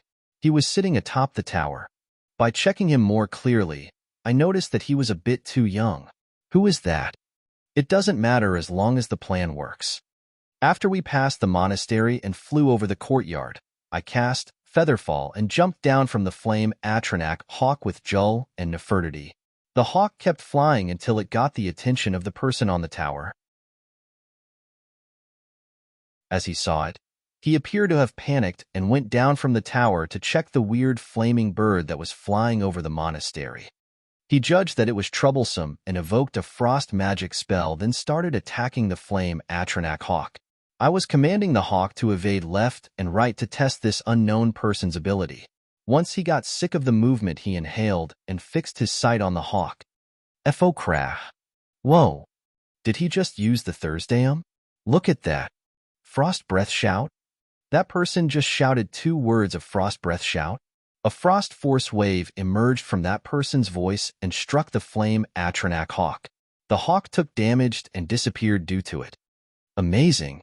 System. Record that in a video file. Confirmed. Good. Now let's see.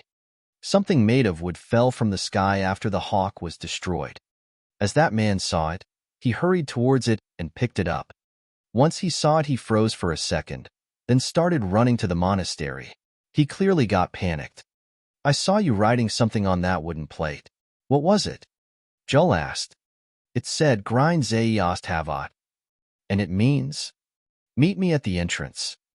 Why would he do what you tell him? Let's just say humans are a bit easy to manipulate. I walked through the now empty courtyard and headed to the way beside the tower. There, we saw a gate, and what was beyond it was a wall of storm. No one can pass anything like that. There is only one way to pass it, but I was waiting for something. I was focusing my ears on something far away, and after a few minutes, I could finally hear it. Asterisk bang. Star. This meant that the people inside the monastery finally went to the entrance. I left some rune traps on the floor ahead of the entrance of the monastery. They were nothing serious, just a flashbang rune. Now let's get this over with. Lock VH Core. I used a Thursdayum I barely mastered. The first and the second words went well, but the third didn't come out. Hurry. Let's run. As I shouted, the storm wall disappeared, and the path beyond it was clear. Lokvakor is the clear sky shout that can clear the wind and make the weather into its best condition. It is also a very important shout in the game. As the road beyond the storm wall was cleared, I ran holding Jull's hand. We were running as if a mammoth was behind us.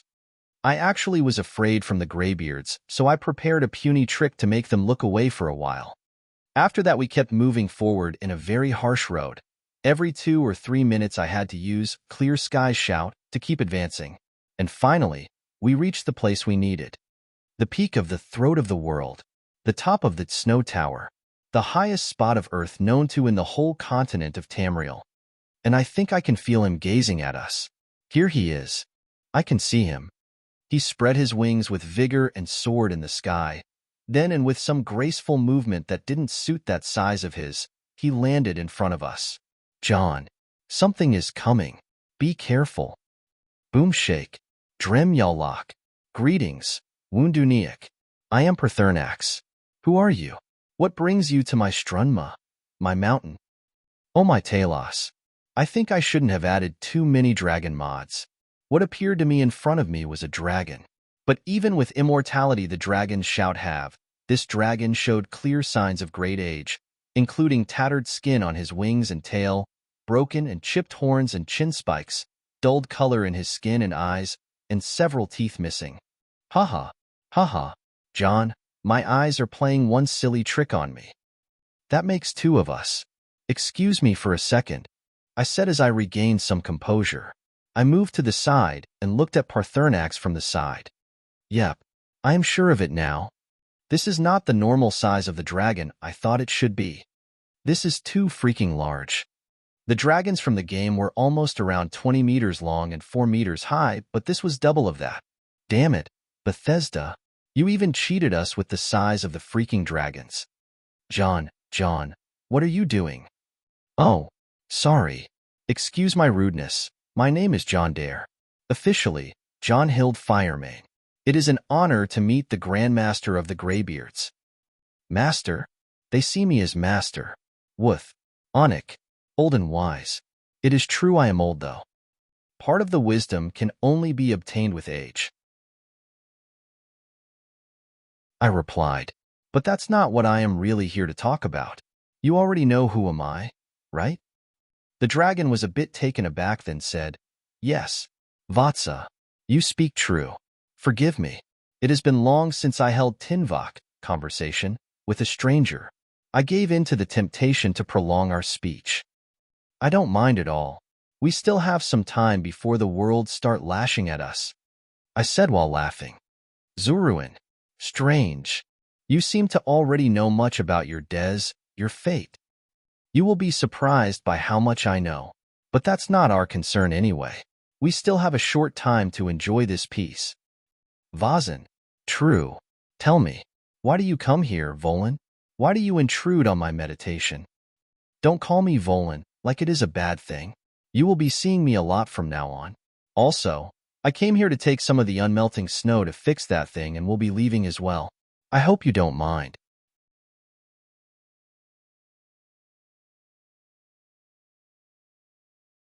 Chapter 103. A Jull in Distress. A Town in Need. Jull's POV. John. Hey John. Why is not he replying? He told me he would bring me to see the master of the Greybeards. He never said anything about a dragon. A real dragon? A living real dragon? A dragon? Real?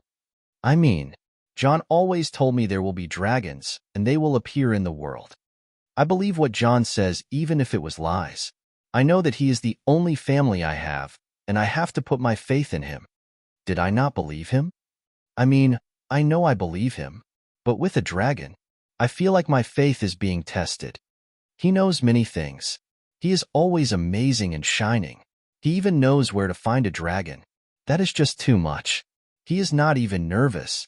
He is so natural in front of the dragon and is talking to him. He was not even afraid at all and checked the dragon's body.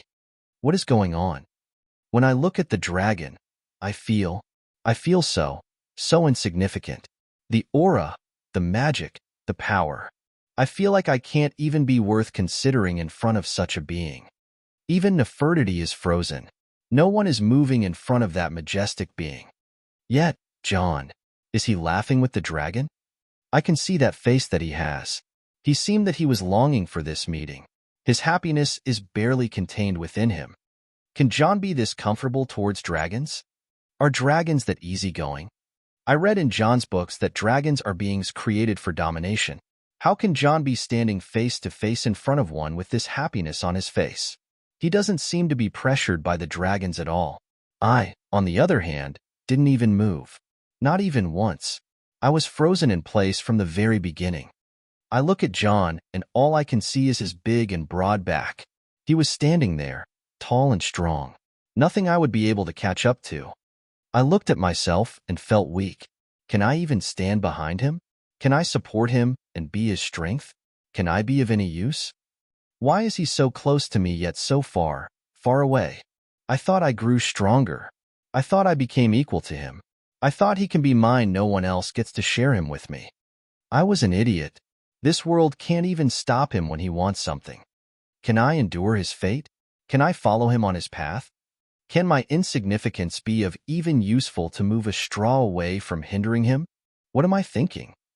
Should I just turn and leave? He won't stop me if I wanted to quit here. I feel it. I can't move forward from this point. I can't even muster my voice to call for him. But when I tried to step back just now, my body obeyed me. I get it. I get it now. Beyond this point is a step that only gods can walk. No way. Is this how my life is supposed to be? Is it like this? For all those who I love dearly to move forward and I get stuck. Mother, what should I do? He is too hard to reach. This is beyond me. I turned around and took a step away. First step. My eyes are wet even in the coldest place in the world. Second step. I can already feel that my tears are everywhere on my face. Third step. It became easier to cry, easier to walk away. I give you. Wait, you idiot. Huh. Someone called. Who is that? Where am I? Don't go. Who is it? Why is it so dark in here? I was standing there just now, with John and the dragon. I don't know this place. Why is it dark? Where am I? My mind spoke itself. You don't know? A voice replied. You don't know, yet you are the one who made this place. You? Who? It can't be. So you realize what have you done? No. Impossible? You just let your friends down and drive away the people who care for you. You shouldn't be here. Yes, we shouldn't. Yet, here we are. Tell me, was it fun, killing me? Was it fun leaving me to die? Was it fun letting everyone down? And now you are leaving him? You just don't change, don't you? No. Mother, you don't understand. We understand. We understand very well. You just make friends when it suits you, then move on when it is hard. When they need you. Go away. I didn't want you to die, Stabrius. Then why do you follow the one who killed me? Stop. I don't want to talk with anyone. Huff. Huff. I shouted and they all went away. Mother, I am sorry. Stabrius too. I know we went after John together, but your death was not something I would forgive. Paarthurnax then opened his mouth and shouted one mighty shout. Yal Torshul. A strong stream of fire accompanied these words as Paarthurnax said them, and a true dragon fire breath fell on the rounded rock. Once he finished his fire breath, he looked towards me and said, The word calls you. Go for it. I obeyed what he said and approached the wall. There were some draconic runes left by the breath. I just noticed how the word was spoken and performed, so I could see it clearly. I understood it once my eyes fell on it. It was Yal, and it meant fire. I was still far from comprehending the world, though. A gift. Dovakian. Yal. Understand fire as the Dov do. Paarthurnax said, and a stream of energy came from him towards me. Whoa. I understand the word. I comprehended it. No. Paarthurnax gave me a part of his knowledge about fire. It is so deep. No words can describe that. Paarthurnax seemed a bit amused and called for me. Now, show me what you can do. Greet me not as mortal, but as Dova. Fine. You asked for it. Ehem. Why well? Unlike the fire breath that Paarthurnax performed, mine is, let's just not mention it. It was way too embarrassing. A force of fire just was formed with my word and flew towards Paarthurnax. Ah, yes. Sasadov lo small. Paarthurnax spoke very loudly as if life has returned to him. The dragon blood runs strong in you. It is long since I had the pleasure of speech with one of my own kind. I smiled. I am more pleasured to finally meet you, Dova du Anakin. I replied to him the way dragons speak. Of course, I was a bit embarrassed. So, you have made your way here, to me. No easy task for a Jor mortal. Even for one of Dova SOS. Dragonblood. What would you ask of me? I came here seeking the Vosela's OD, the unmelting snow. I intend to fix this white file. Nifron Malmandak, I felt it familiar to the place, as this is the most sacred mountain in Skyrim. Zokrevikstrunma, the great mountain of the world.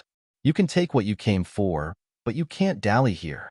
By the time you take the way down, your Fodden, your friend will face a grave danger. You need to return to Jevel de Voklam. A friend? In danger? And a he?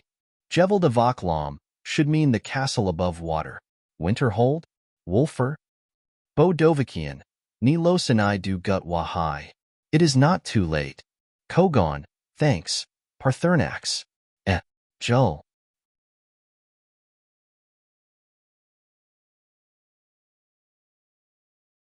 Chapter 104, Before the Storm. Alina's POV. You said in Windhelm? Yes, my lady. He appeared there, and the description matches. Svakin said, This is interesting. Darth Vader, who disappeared for a while, then showed himself 4 months ago and caused mayhem in Windhelm. What else in the report? The last time he was seen was when he broke through the front gate of Windhelm alone on a flame Atronach horse. I know he can use the spell that is created by John Dare. I still don't get the connection between these two.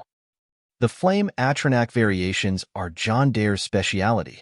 The storm Atronachs are normally researched by teacher Loneth, and the frost Atronachs by Master Nerina. Crimson Moon. Can it be that they are the same person? Yes, it is possible, but everyone says that John Dare is here in the Midden. Even Master says so. In the Midden for half a year? I can't believe it. Experts in our clan lock themselves in caves for years to gain better understanding to the ways of the blade. The way of magic is more mysterious, especially for a mystic like John Dare. Yes, it is still suspicious how someone of his age can stay all that time in an inner door training, but nothing is impossible for us mystics. Also, it is said that John Dare has a follower that goes by the name of Julliner. It seems like Darth Vader and his follower to me. We will know the truth sooner or later, Skywalker. Darth Vader and his Thunder Fist are an opponent I can't lose to once again. The same goes for John Dare. I don't want to break Master's heart over her favorite student, but my heart can't bring me to lose in talent. Of course, Crimson Moon is the pride of our clan's patriarch, as well as the rest of the clan. Your progress under Archwizard Nerina the last half year is amazing, and your new magic will trash 1,000 John Dare and 1,000 Darth Vader combined. Fufu. Skywalker, you started to become a flirt. It is all true, my lady. The Lady of the Storm is not your newest title for nothing. The wind magic of yours made even the Destruction School students and scholars bow to you. Ah yes, that happened. The wind magic was a project that Master Nerina and Senior John Dare worked on, but they gave up halfway. I don't know why, but I got pulled into it and continued from where they stopped. After a few months of research, I reached the point to be able to control a very rare destruction mystic element. The wind magic. I was into frost magic before, but my defeat against Darth Vader in the clan's sacred ground was epic. I could finally come to a conclusion that I needed to be in a place like this where magic is a daily practice. I found a lot of strong, talented people in this town. Names like John Dare, Darth Vader, Julliner, Wolfer. These people are geniuses in magic, sword, and smithing. The last person I met was the town's blacksmith who works for John Dare. His name is Wolfer. This guy can make miracles with steel that gave him the title of Thousand Hammer Blacksmith. His work speed is beyond understanding. When he works in the forge, he needs at least 10 apprentices to keep up with him. I tried to invite him to the clan, but he didn't even consider it. Seems like Wolfer and John Dare are sworn brothers. This town is so interesting. I can never get bored here. I even had to disobey a direct order from the college and went to assist the town against pirates. It seems the town has a big animosity with the Bloodhorkers and the Bloodsales clan. Still, the college is trying not to take action. If I was not a member from the Silverblade clan and the student of Archwizard Nerina, I would have got scolded like 1,000 times by now. Savozarin the Archmage is too lax and doesn't want to interfere. These people don't get politics at all. Lady Alina. Someone interrupted my thoughts. Who is it? I asked. It is a student the Creation Club, my lady, the Redguard girl. Ah, Yisra, come in. To think it is her. I got closer to these people to get information on John Dare, but I ended up joining them. They still treat me like a lady of a big family, though. Lady Alina, I came to tell you. I told you to call me Alina without lady. We're friends. The girl seemed a bit troubled, so I gestured for Sveikin to get out. No, we are alone. Really no need. I just came from the town, and it seemed they are preparing for the defense battle. Wulfr and Trudvar seemed a bit troubled over some logistics, so I came to report. Oh, thank you. I guess I should head out. Winterhold is a good town now. Many people live here, and it started to get on the Bloodhorkers' bad side. Now as they started to attack the town, many students and scholars sneak out to assist the defense. I can go openly, but seniors like Svedal, Holman, Rusning and these people need to sneak. That's why I gathered them under the Creation Club with the permission of the team's secretary, Scholar Alile. We go out in missions to Ihim, gather ingredients. All right, Yisra, let's go. Thank you. Alina. Fufu, you are welcome. Whoa, she called me by my name. Let's keep the fact that I am happy aside. I took the way out from the dorms and headed directly to the entrance. Yisra went to call for the rest. Sveikin was sent to get something from the club for me, and he will return immediately. Let's head to town then. The wind is strong today. The pirates will come from the north, so the wind will be on their backs. Bad for both me as a wind mage, and also for the archers who will have to shoot them from the cliff. I see all the preparation are being done while I was crossing the broken bridge to the town. After I crossed it, I could see the command tent and Wulfr and Trudvar in it. They are the ones who are responsible for the town defense. There is also a woman called Elishka, the bathhouse manager. W.E.L. Met. Lady Alina, thank you for coming. Thank you for calling me over, Wulfr. I greeted the town's chief blacksmith. He is a serious-looking young man with a large build, black hair, and a heavy armor.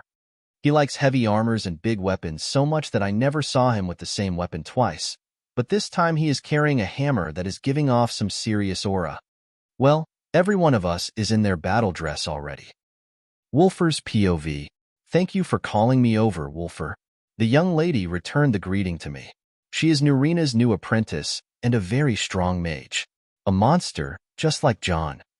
She is a very beautiful lady with jet black hair, and unlike the rest of her family who are rumored to be strong swordsmen with light gray eyes like the White Moon Secunda, she has crimson red eyes like the Red Moon Masser. A fast reminder, planet Nirn has 2 moons. The white smaller one is called Secunda or Joan. The red bigger one is Caller Masser or Jode. She is dressed in a crimson dress that matches her eyes and exposes some skin. She also held a black staff that was forged by me and enchanted by Nurina herself as a congratulation present for her success in recreating the wind magic. So, what is the situation? She asked. The pirates will be coming from the north. They will face some trouble with the ice that got formed in the sea, but that also goes for us. We can't sail the Alexandria. A problem. We are forced to watch the enemy come to us. I don't think we can sail to begin with. Ongium took some men and rowed to Windhelm. He is the best captain we can rely on. I said. True. But we need you guys to defend the town from above the slope. The bathhouse needs to be defended at all costs. Elishka said. I don't understand why we should defend that place. It seems like Alina is not seeing the full picture. Apart from the economical value of the place, we can't spare a lot of money to fix every inch in town after the fight, and the place is currently the healing center for the battle. The bathhouse girls are well trained at both simple healing magic and first aid. Trudvar had to explain. That's why I suggested that you shouldn't go down the slope. We need to force them not to go forward from here. I said. This may seem like the best course of action, but once they land and try to climb the slope, their shield bearers will be hard to deal with. Trudvar said. The opinions are split. We both look at Alina. I think you both are right. We can't allow them to land, and if they landed, it will be troublesome. That is why we need to stop them from the slope. I will station myself in the middle of the slope so I can retreat much faster and protect the batho, the healing center. The mages will be with me, and we will be able to rain them with magic from our high ground. Good plan. I agree. I also agree. Trudvar liked it too. The healing unit agrees. Alishka also agreed. How many men we have? Alina looked at the map on the table and asked. 300 as the main force. Our men are around 200 well-equipped men. The Jarl lent us 100 guard. I am leading the main force. Trudvar said. I have a unit of 20 strong men who work with me. I said. 13 healers. The rest 40 are trained in first aid. Alishka said. And I could invite 30 mages. Sveikin will join you, Wolfer. He is bringing the items you asked me to enchant as we speak. Alina said. This is good. This will provide a good surprise attack. When will Angium arrive? Alina asked. If we are lucky, then he should be here with the new gunship anytime soon, Trudvar answered. You sure this gun thing will work? Alina asked. It will. A voice came from outside the tent. This was Marin and the core members of the Creation Club. We finished the magic cannons John designed. They will be ready to be installed on the ship once it arrives, Marin said. Marin is a giant Khajiit as tall as me. He is one of the few people who see the charm of John's designs. Alina doesn't seem to hold much hope in a staff cannon that can fire fireball spells on an extremely low cost and a high speed. It sure consumes a lot of soul gems, but John said he is after a new idea to power up the magic machines without soul gems. He called it the technomancy. It was a very old idea from the orphanage, but I saw that he gave it to the Creation Club to research it in secret. Alina revised the plan and made a plan B, C, D. She indeed is a talented girl. Speaking of girls, Jorna sent me a letter with a firemain ship last week. It seems that the John's master is coming to pick us up. I don't understand why they are so interested in John, as he already has another teacher in the Rift, that cranky old man. But it is all good to me. I get to see Jorna once again. You can smile, huh? For some reason, everyone in the command tent noticed me. Ehem. I don't think we can waste time now. I diverted the topic. All right, everyone. You know the plan. Alina said, and everyone left the command tent except me and Alina. When will your friend come? She asked. Soon. He created a big mess for us to deal with here. He revived a town. I refuted. That he did, annoyingly creating amazing things, and leaves other to deal with the mess. Same old John to me. You'll get used to it. Still, you should consider coming to the clan with me. Your talents are wasted here. No, thanks. Should I seduce you? I doubt that you even know how to do it. My win, again. My lady, I came. A voice came from the outside. Sveikin, you brought it? Here. Sveikin is Alina's guard. He is from the same clan as her. Even though they are Nords, they all have the same strange, narrow, gray-colored eyes. That clan, for some reason, has a very strange dress code for their guards. The pants are baggy until a bit under the knee, then with a high tight boots. For the top, they use tight sleeveless shirts and hide their faces all the time. Apart from the weird way they dress, they tend to use the Akaviri weapons. I guess it is part of their heritage. Back to the topic, Sveikin brought some chest with him. After he presented it to me, I opened it immediately. Inside, there are 20 pairs of boots and 20 silver rings. They are all here. 20 water-walking boots and 20 water-breathing rings. I guess your men know how to use with these items. Alina said. Yes, thank you very much. Look, the rings are not a problem if you lose them, but the boots were too hard to make. She said with a pale face. I guess it was hard. Still, the only one who will cough blood if he knows how many soul gems you used will be John. Alina's face turned into a smiling one and laughed. I am sure my senior is a kind person who will forgive me. She said that and went out. Sigh. She doesn't know. She doesn't know how scary Katatosker can be when he loses too much money. Can't we just end this fight fast? I want to go to bed and have a good sleep. *********************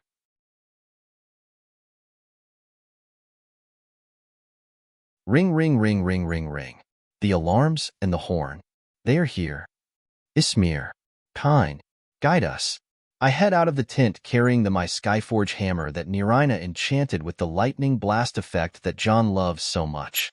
My armor is not as heavy as always, but I still can't go without my shield. The sea ahead of me and a ship is heading our way. It is a big one. I was just going to go ahead, but I looked to the south. John should be coming from that direction. One last prayer? Sure. Bring him soon.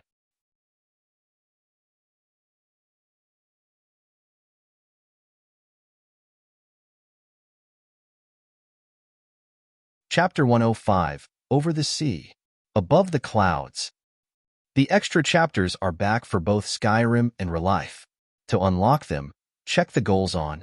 We are on the second goal. 2 weekly extra chapters for Skyrim.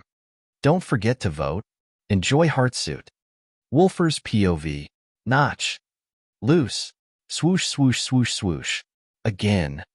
He's hit. Help. A scream sounded. Don't break the formation.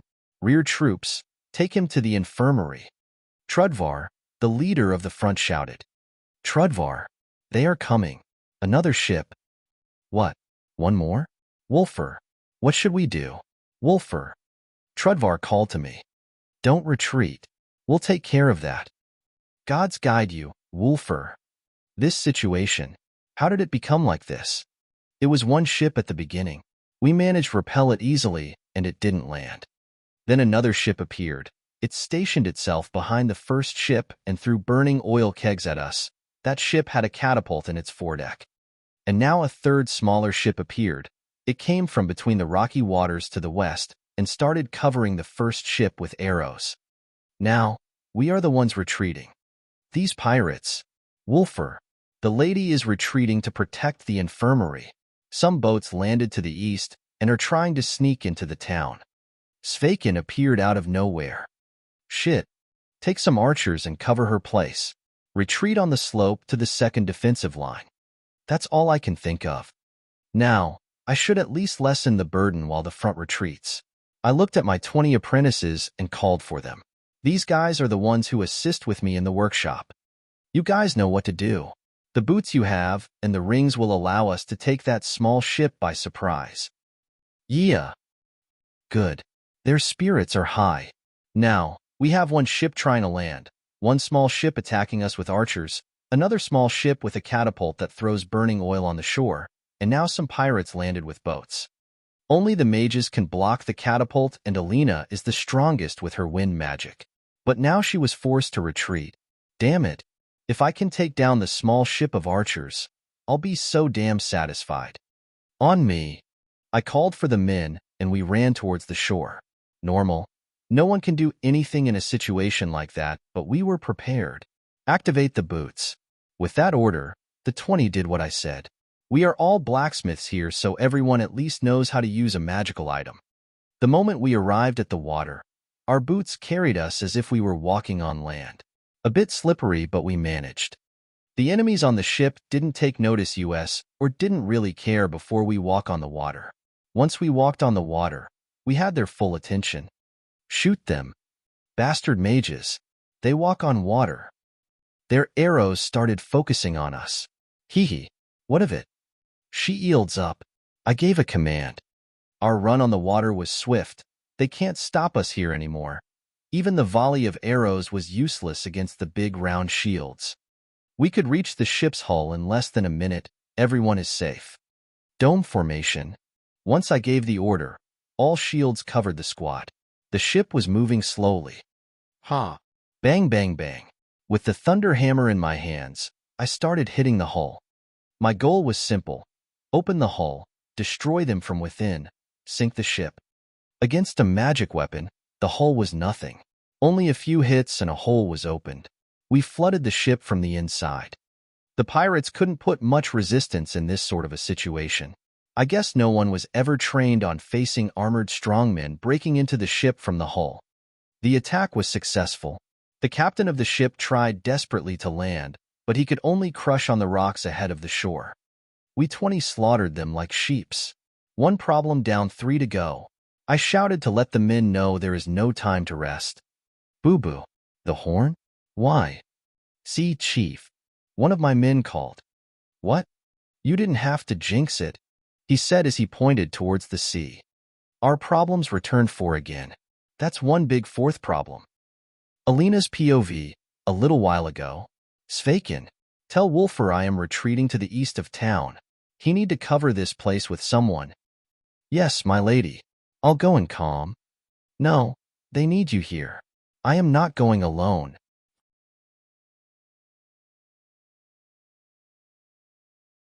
But, no buts. Follow what Wolfer tells you. I shouted at him. He nodded and ran down the slope. Senior Rusning, Svedal and Holman, please cover the area ahead. I understand. Senior Rusning complied. I can't order these three around as they are about to become scholars, so I had to go out of my way and request. Morbagog, Marin, and Yisra, you three with me. As fellow students from the same rank, I can boss them around a bit. The situation is not good. We were surrounded by the pirates from the front. The mage unit was the best counter to keep the ships at bay, while the ground unit was enough to secure the area ahead. Now, the ground unit can't hold their ground due to the heavy attack. And now we are being attacked from behind. The mage unit will face destruction, or the infirmary and bathhouse will be endangered. I will have to deal with that myself. I took the slope back to the town and headed to the western area. The place beyond the western area was an open land of snow. A half of a mile away, a unit of 50 pirates can be spotted. They were some fast light infantrymen. Everyone, don't hold back. We summoned the flame horse Paarthurnax and rode against the infantrymen. The plan was simple. The first attack should be a strong, devastating one. Every one of us called their best spell and overcharged it to the extreme.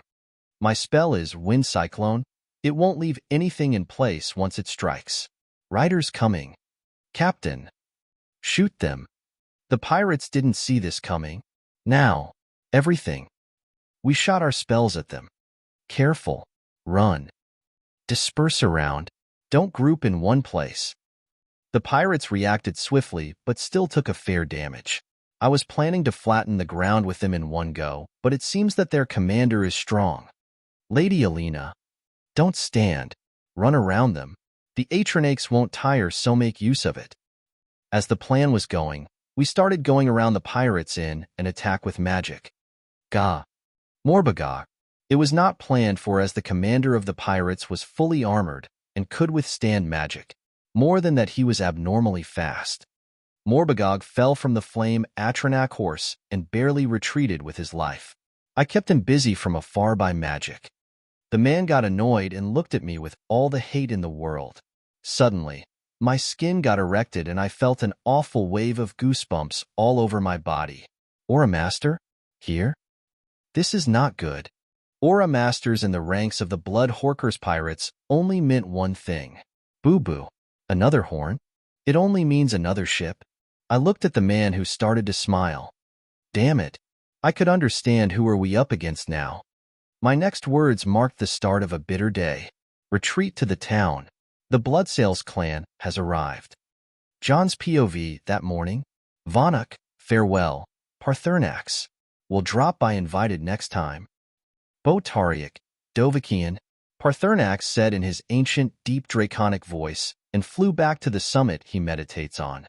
Hey, Jull, keep that thing with you. What is that? A pickaxe? Not just any pickaxe. It is the notched pickaxe. Something ancient. A gift for Wolfer. How very thoughtful of you. You meet your friend after a year, and all you give him is a pickaxe? This girl. Let's get ready. The road down won't be easy. Yes, we have made some old men seriously angry at us now. I think you misunderstood something. Paarthurnax said that enemies are coming for Winterhold. We can't afford to take a way full of turns. I don't understand. She doesn't? Well, isn't the shortest way to a point is to take a straight line? I know that, genius. But we are on the throat of the bloody world. Don't we have to, G? You can't be serious? As she was speaking, I conjured a flame Paarthurnax hawk. Hey, wait. You are not doing it that way? Unfortunately, when I got reincarnated here, the function of the fast travel didn't get reincarnated with me. So, I'll have to turn to the extreme measures. Count me out. I am young and beautiful and Whoa, put me down. Human, let go. Meow Nyat coming. Sorry, girls. This is something we all have to experience. I carried the two troublemakers and put them on the hawk, then climbed after them. Ho ho ho. Spread your wings and glide us all the way to Winterhold. Naya.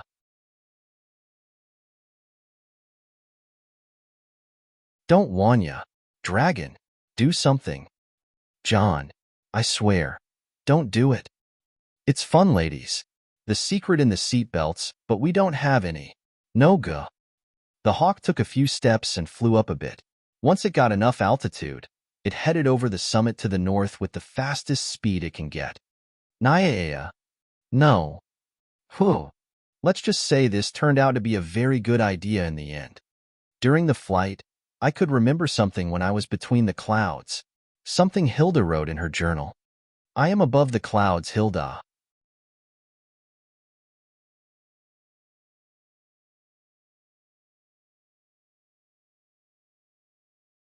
Chapter 106, Ride of the Valkyries, 1.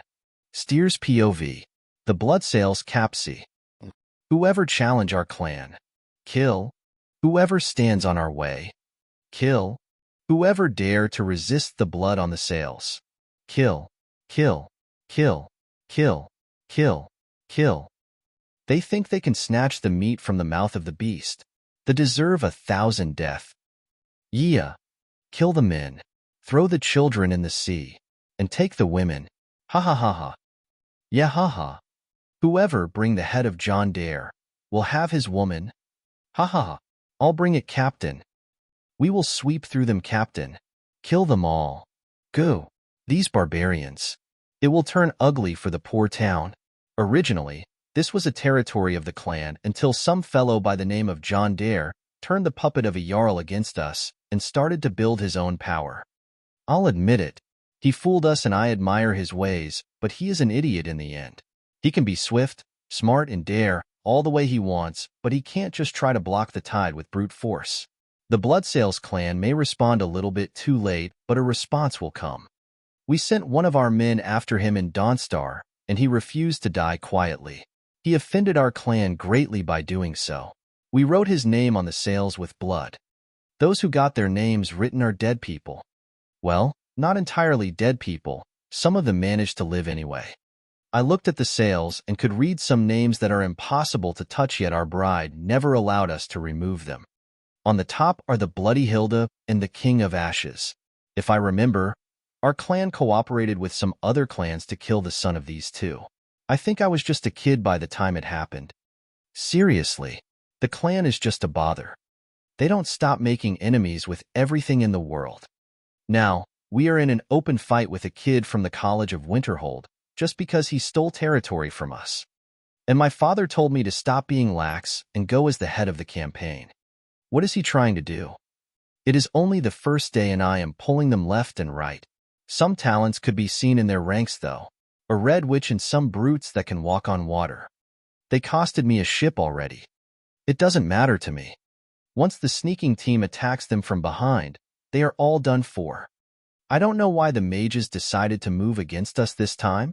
I know that this John Dare is a mage and can't be ordered around by the college's administration because he is being protected by some strong mage. Lucky for me, that mage can't join the fray because she seems to be a core member of the college. They don't interfere with us hidden clans as they can be considered one. Captain Steer, should we move now? Some asked me. What is the situation ahead? Karstag landed with the boats you sent him with. The Red Witch retreated. How sad. She won't live. I pondered for a while. Fine. Let's move. The main ship started to move. With its appearance alone, the enemy will fall into disorder. Buh. It was as I said. They sounded the horn and all retreated, then fortified themselves on the slope. Just as I thought. It is the best course of action anyway. If they can't stop us from landing, they should stop us from climbing. They have the higher grounds after all. Well, That would be true if only I haven't sent Karstag to attack them from behind. Tell the front ship to kill those men who can walk on water and prepare to land. Tell them to wait for us and keep Dista. Oh, Karstag is here. Tell them to head to the shores immediately. Karstag's men will attack from the back the moment we attack from the front. Hurry, hurry. I saw Karstag standing above the slope, and it seems the enemies haven't noticed him yet. Good. I was worried a bit from that red witch, but it seemed he killed her. Hee. This battle is over. Signal the first ship to land and secure the shore. Yes, Captain. The catapult ship. I want it to go deeper and clean the slope from those rebels. By your orders, Captain. We, the main force in the third ship, will wait to go full ahead once they kill each other. Understood, Captain. Don't disappoint me. Everyone to their stations. We are reclaiming Winterhold. Yes. That was not a rad battle. The rebels showed a good fight, but in the end they are just rebels in our territory.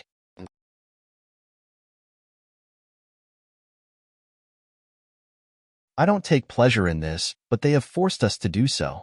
Captain, something happened to Karstag. He was fine just now. He just gave us a signal that he managed to sneak on the town. Now, we have them cornered.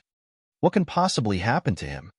I took the spyglass that my quartermaster offered me and looked at his direction. Dead? How? When? Oh no. The first ship is sailing into an ambush. Damn it. They can't be stopped anymore. We need to rush to their aid. *Mu. Sea star. Huh. What is that? Where is it coming from? Music.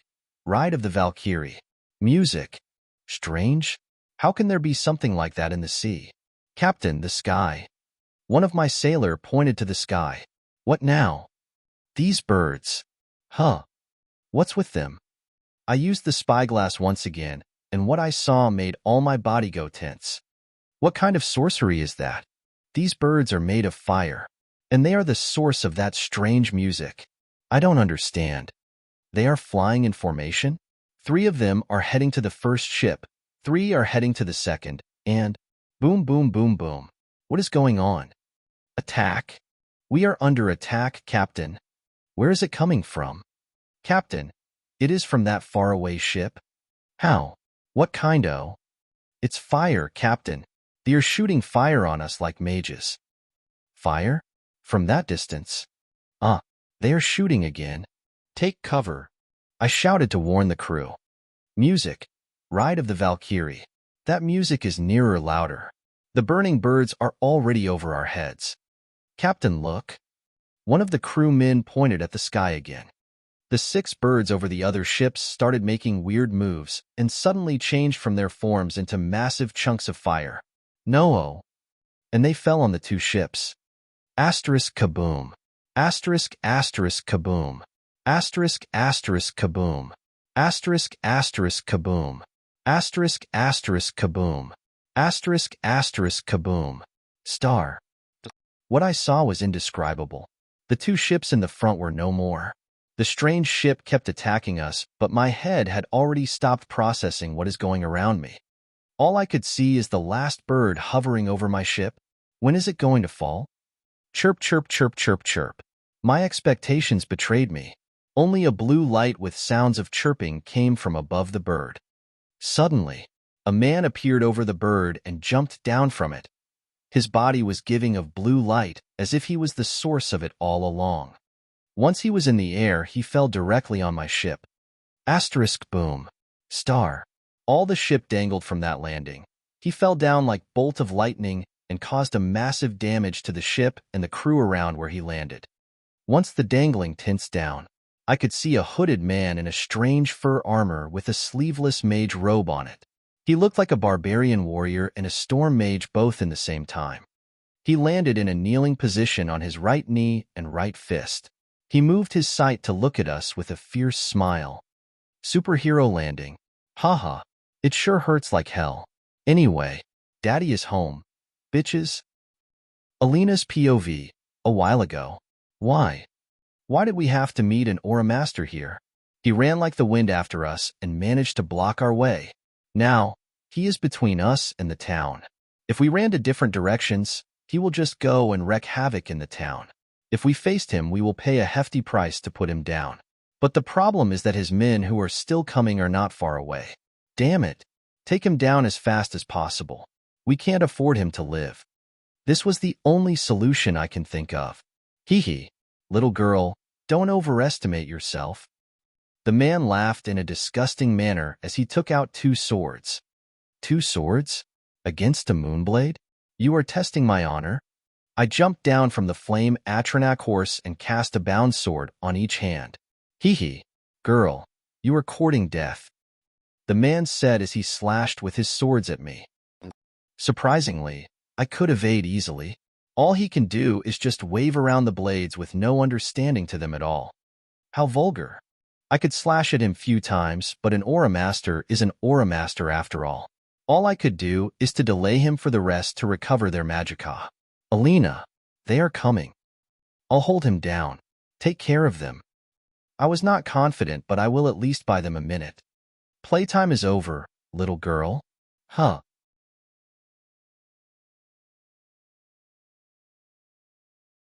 The man said so, and all I could feel was myself flying backward. He was playing me the whole time? How frustrating. I could hear Yisra fighting the rest of the pirates and calling for me. Their situation is bad. I need to.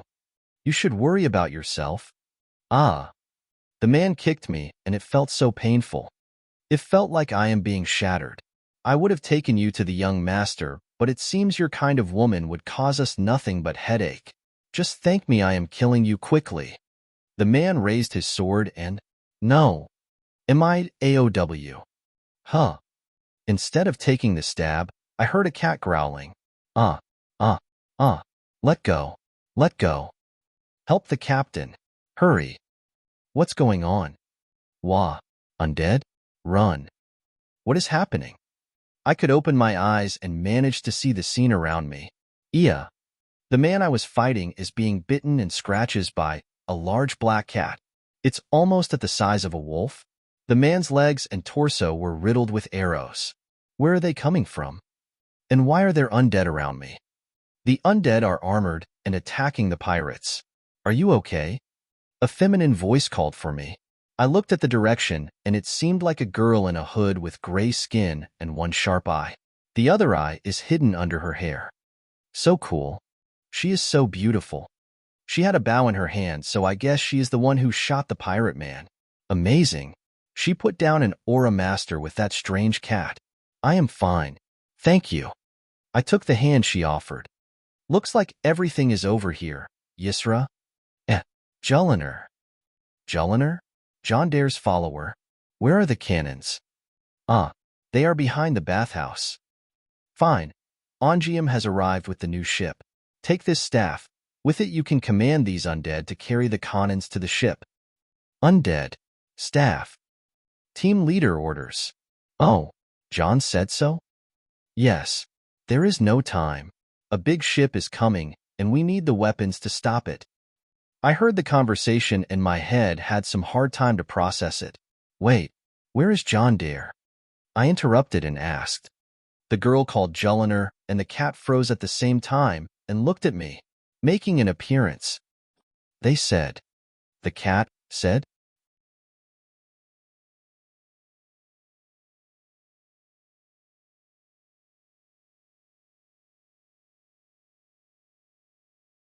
Chapter 107, Ride of the Valkyries 2.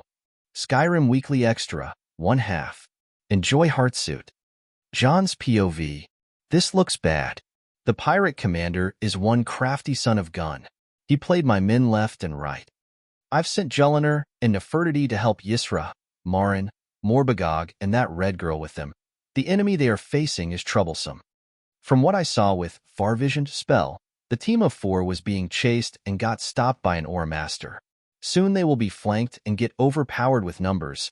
That's why I sent Julliner with some Wrathmen to finish things and pick the cannons up.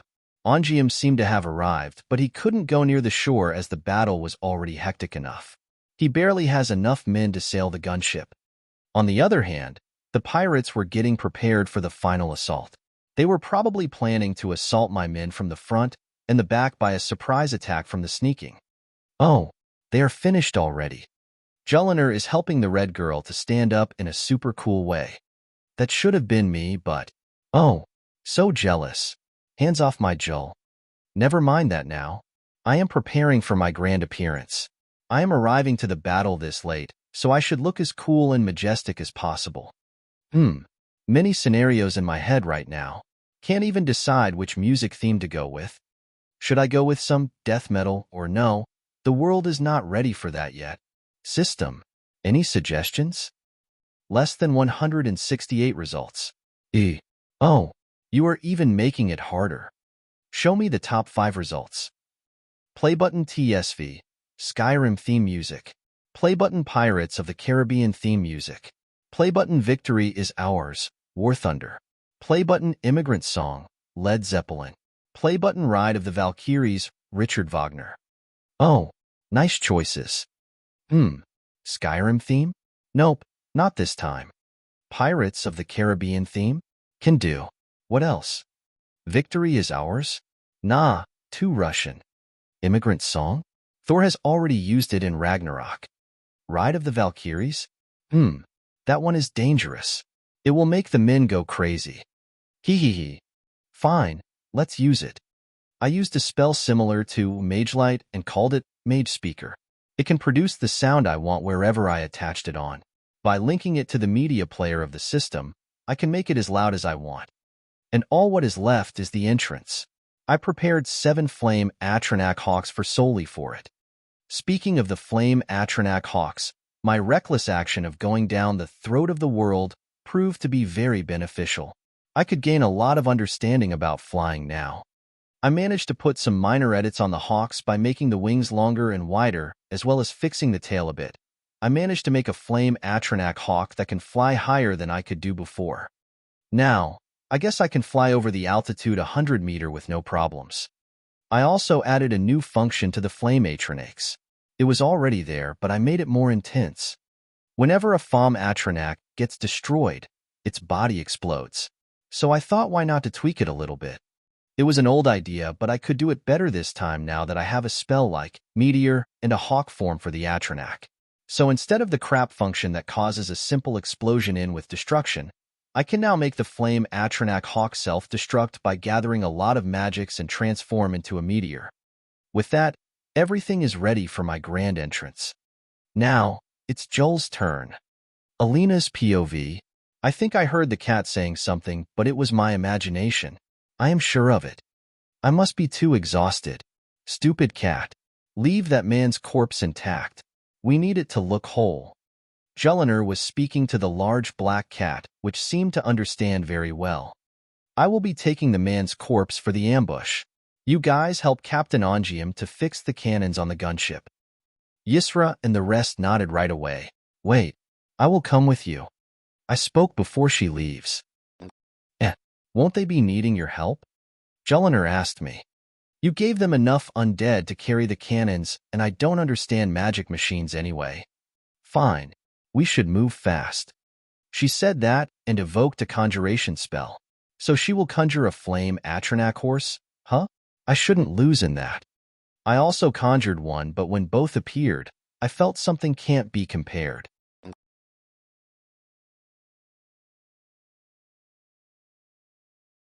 Her horse was tall and nimble, much different than my bulky horse. So John Dare didn't share the full spell. It is a very useful spell, but no one could decrypt it at all. John Dare is taking a full monopoly over the runes of the spell. Anyway, I rode with Julliner to the edge of town, then she jumped from her horse, dragged the corpse down and cast spell on it. The corpse moved and started to stand up. Necromancy.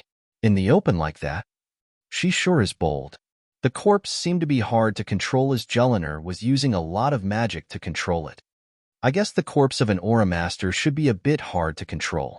It is still filled with residual energy from the soul. Just as she could control it, she made the corpse walk to the edge of the slope and wave to the pirate ships. Wait, what does this mean? I suddenly freaked out. Why are they telling the pirates to attack us? Just wait for it. Any time now. She was so focused on something and didn't look at me. Music. Ride of the Valkyries. Huh? What is that? Music? What is going on? He's coming, Julliner said. By he, could it be John Dare? Yes. The music is his first move. How can he make music by magic? A spell he calls Mage Speaker, the same idea of Mage Light, but the aspect is sound, not light. Wait, what? Is that even possible? My head hurts. I knew John Dare is a genius researcher, so I should try to not get surprised from now on. Music getting louder. The music sounds nice. To produce such music with magic, I don't think that is actually possible. What secrets are you hiding, John Dare? Everyone. The boss is back. Suddenly, Julliner let go of the corpse that collapsed and shouted at the men on the slope.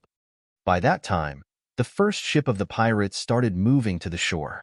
But some strange phenomenon occurred. The men were. The boss. He is back? Finally. We are saved. *sob*, I thought I was a goner. Let's show these pirates. Hey, listen. That sound. Wait, is there a bard? I don't know. I just hear it and I want to fight. Look at that. By the gods. Burning birds. Yes, they are making the music. Burning birds. Like the burning horses the mages use. I know. I used to live in this town before you guys. The first one who rode the burning horses was the boss. He then taught it to the other mages. Wait, you were saying? Those burning birds are the new creatures the boss can make? Gods. The boss became stronger once again? Ismir's beard. We will sweep those pirates like nothing? Yeah. The boss is back, we can't be afraid. Music getting even louder. My soul is burning. The burning birds can make such a beautiful singing. You idiot, the birds are called atro. Something they can't sing. The boss is making the sing with his magic? Is it like the battle bards and the skalds of old? I knew the boss is mighty. I can't stop. I want to kill 100 pirate now. Here he comes. The boss is riding a burning bird. Shore's bones. The boss is flying. Follow the boss. Yeah. For the boss. Sovngarde. What in oblivion is happening? The men who were fighting since the morning are getting crazy. What's wrong with them? We can't stay lax. Leave me. I am all healed. Follow the boss. Esovian cough, Esovian grade cough. Wait. These guys were in the infirmary. Why are they coming out? They are all beaten up. Ha. Oh girl, did you see that man? This is your boss, the man Aiello. Him. The man we follow. Cut his enemies to pieces. Atarak. Even Julliner, who was calm like a silent hunter a moment ago, became like this? Was it John Dare? Or the music? This is dangerous. This town is nuts. Red girl. Julliner looked at me with a fierce smile. It's Alina. I refuted. Alina. Beautiful name. I feel you are a strong mage. I am John's partner, but he is going to make a strong attack from the air now. Let's support each other. What sort of fighting spirit is that? She is even crazier than the other people. Why, yes. Let's go. I was shaken by her fighting spirit. Men, follow me. She shouted and rushed down the slope. It's Julliner. Lady Julliner, you idiot. Follow the lady boss. Kill the pirates. Kill them all. I followed Julliner, and part of her madness started getting to me. At first, I just wanted to defend the people, but there was something missing. When I led the men with Wolfer and the others, we were focused on defending the town. But John Dare and Julliner offered the people another alternative. Don't kill the enemies to repel them. Kill the enemies to annihilate them. This is just crazy. It may seem wrong to needlessly kill, but it is more wrong to kill half-heartedly. I was wrong, huh? I looked at the girl in front of me who was shouting at the men to rally up. I looked at the man who was riding an Paarthurnax hawk. I get it. I so get it. That is what I am looking for. They are strong. So strong. They are as strong as Darth Vader. Maybe even stronger. I want to see it. The flame Paarthurnax hawks flew after John Dare's hawk in a formation where John Dare was in its center, and then flew near the enemy ships. Suddenly, the 6 of the flame Paarthurnax hawks around John Dare slowed down and straight changing then turned into huge chunks of fire. They fell on the 2 ships near the shore. Asterisk kaboom. Asterisk asterisk kaboom. Asterisk asterisk kaboom. Asterisk asterisk kaboom. Asterisk asterisk kaboom. Asterisk asterisk kaboom. Star. You've got to be kidding. The ships are no more. They cease to exist. This power. No mercy. No forgiveness. I was shaken to my core. I felt it in my soul. The pirates who managed to jump from the ships and reach the shore were all massacred by the arrows of Jull and the axes of the men. I didn't even have the time to cast magic. To think his appearance wouldn't just turn the tide, but sweep the whole damn rise. What more can you do, John Dare? Show me.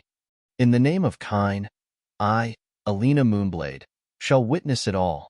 As if he heard me, he turned his hawk and flew to the main enemy ship, alone. So tyrannical. He is going to do it like... Boom. No. He jumped and used shock magic to fall like a bolt of lightning. The ship he fell on shook and screams echoed. This is madness. He is facing them alone? I wondered out loud. It is useless to outnumber him, but let's take no chances. Jull replied, then looked around. Trudvar, bring us a ship. Lady Jull, the Alexandria is there. Good. We are going after John.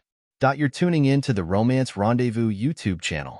We're so grateful for your support, and don't forget to subscribe to join us on this incredible journey through captivating stories.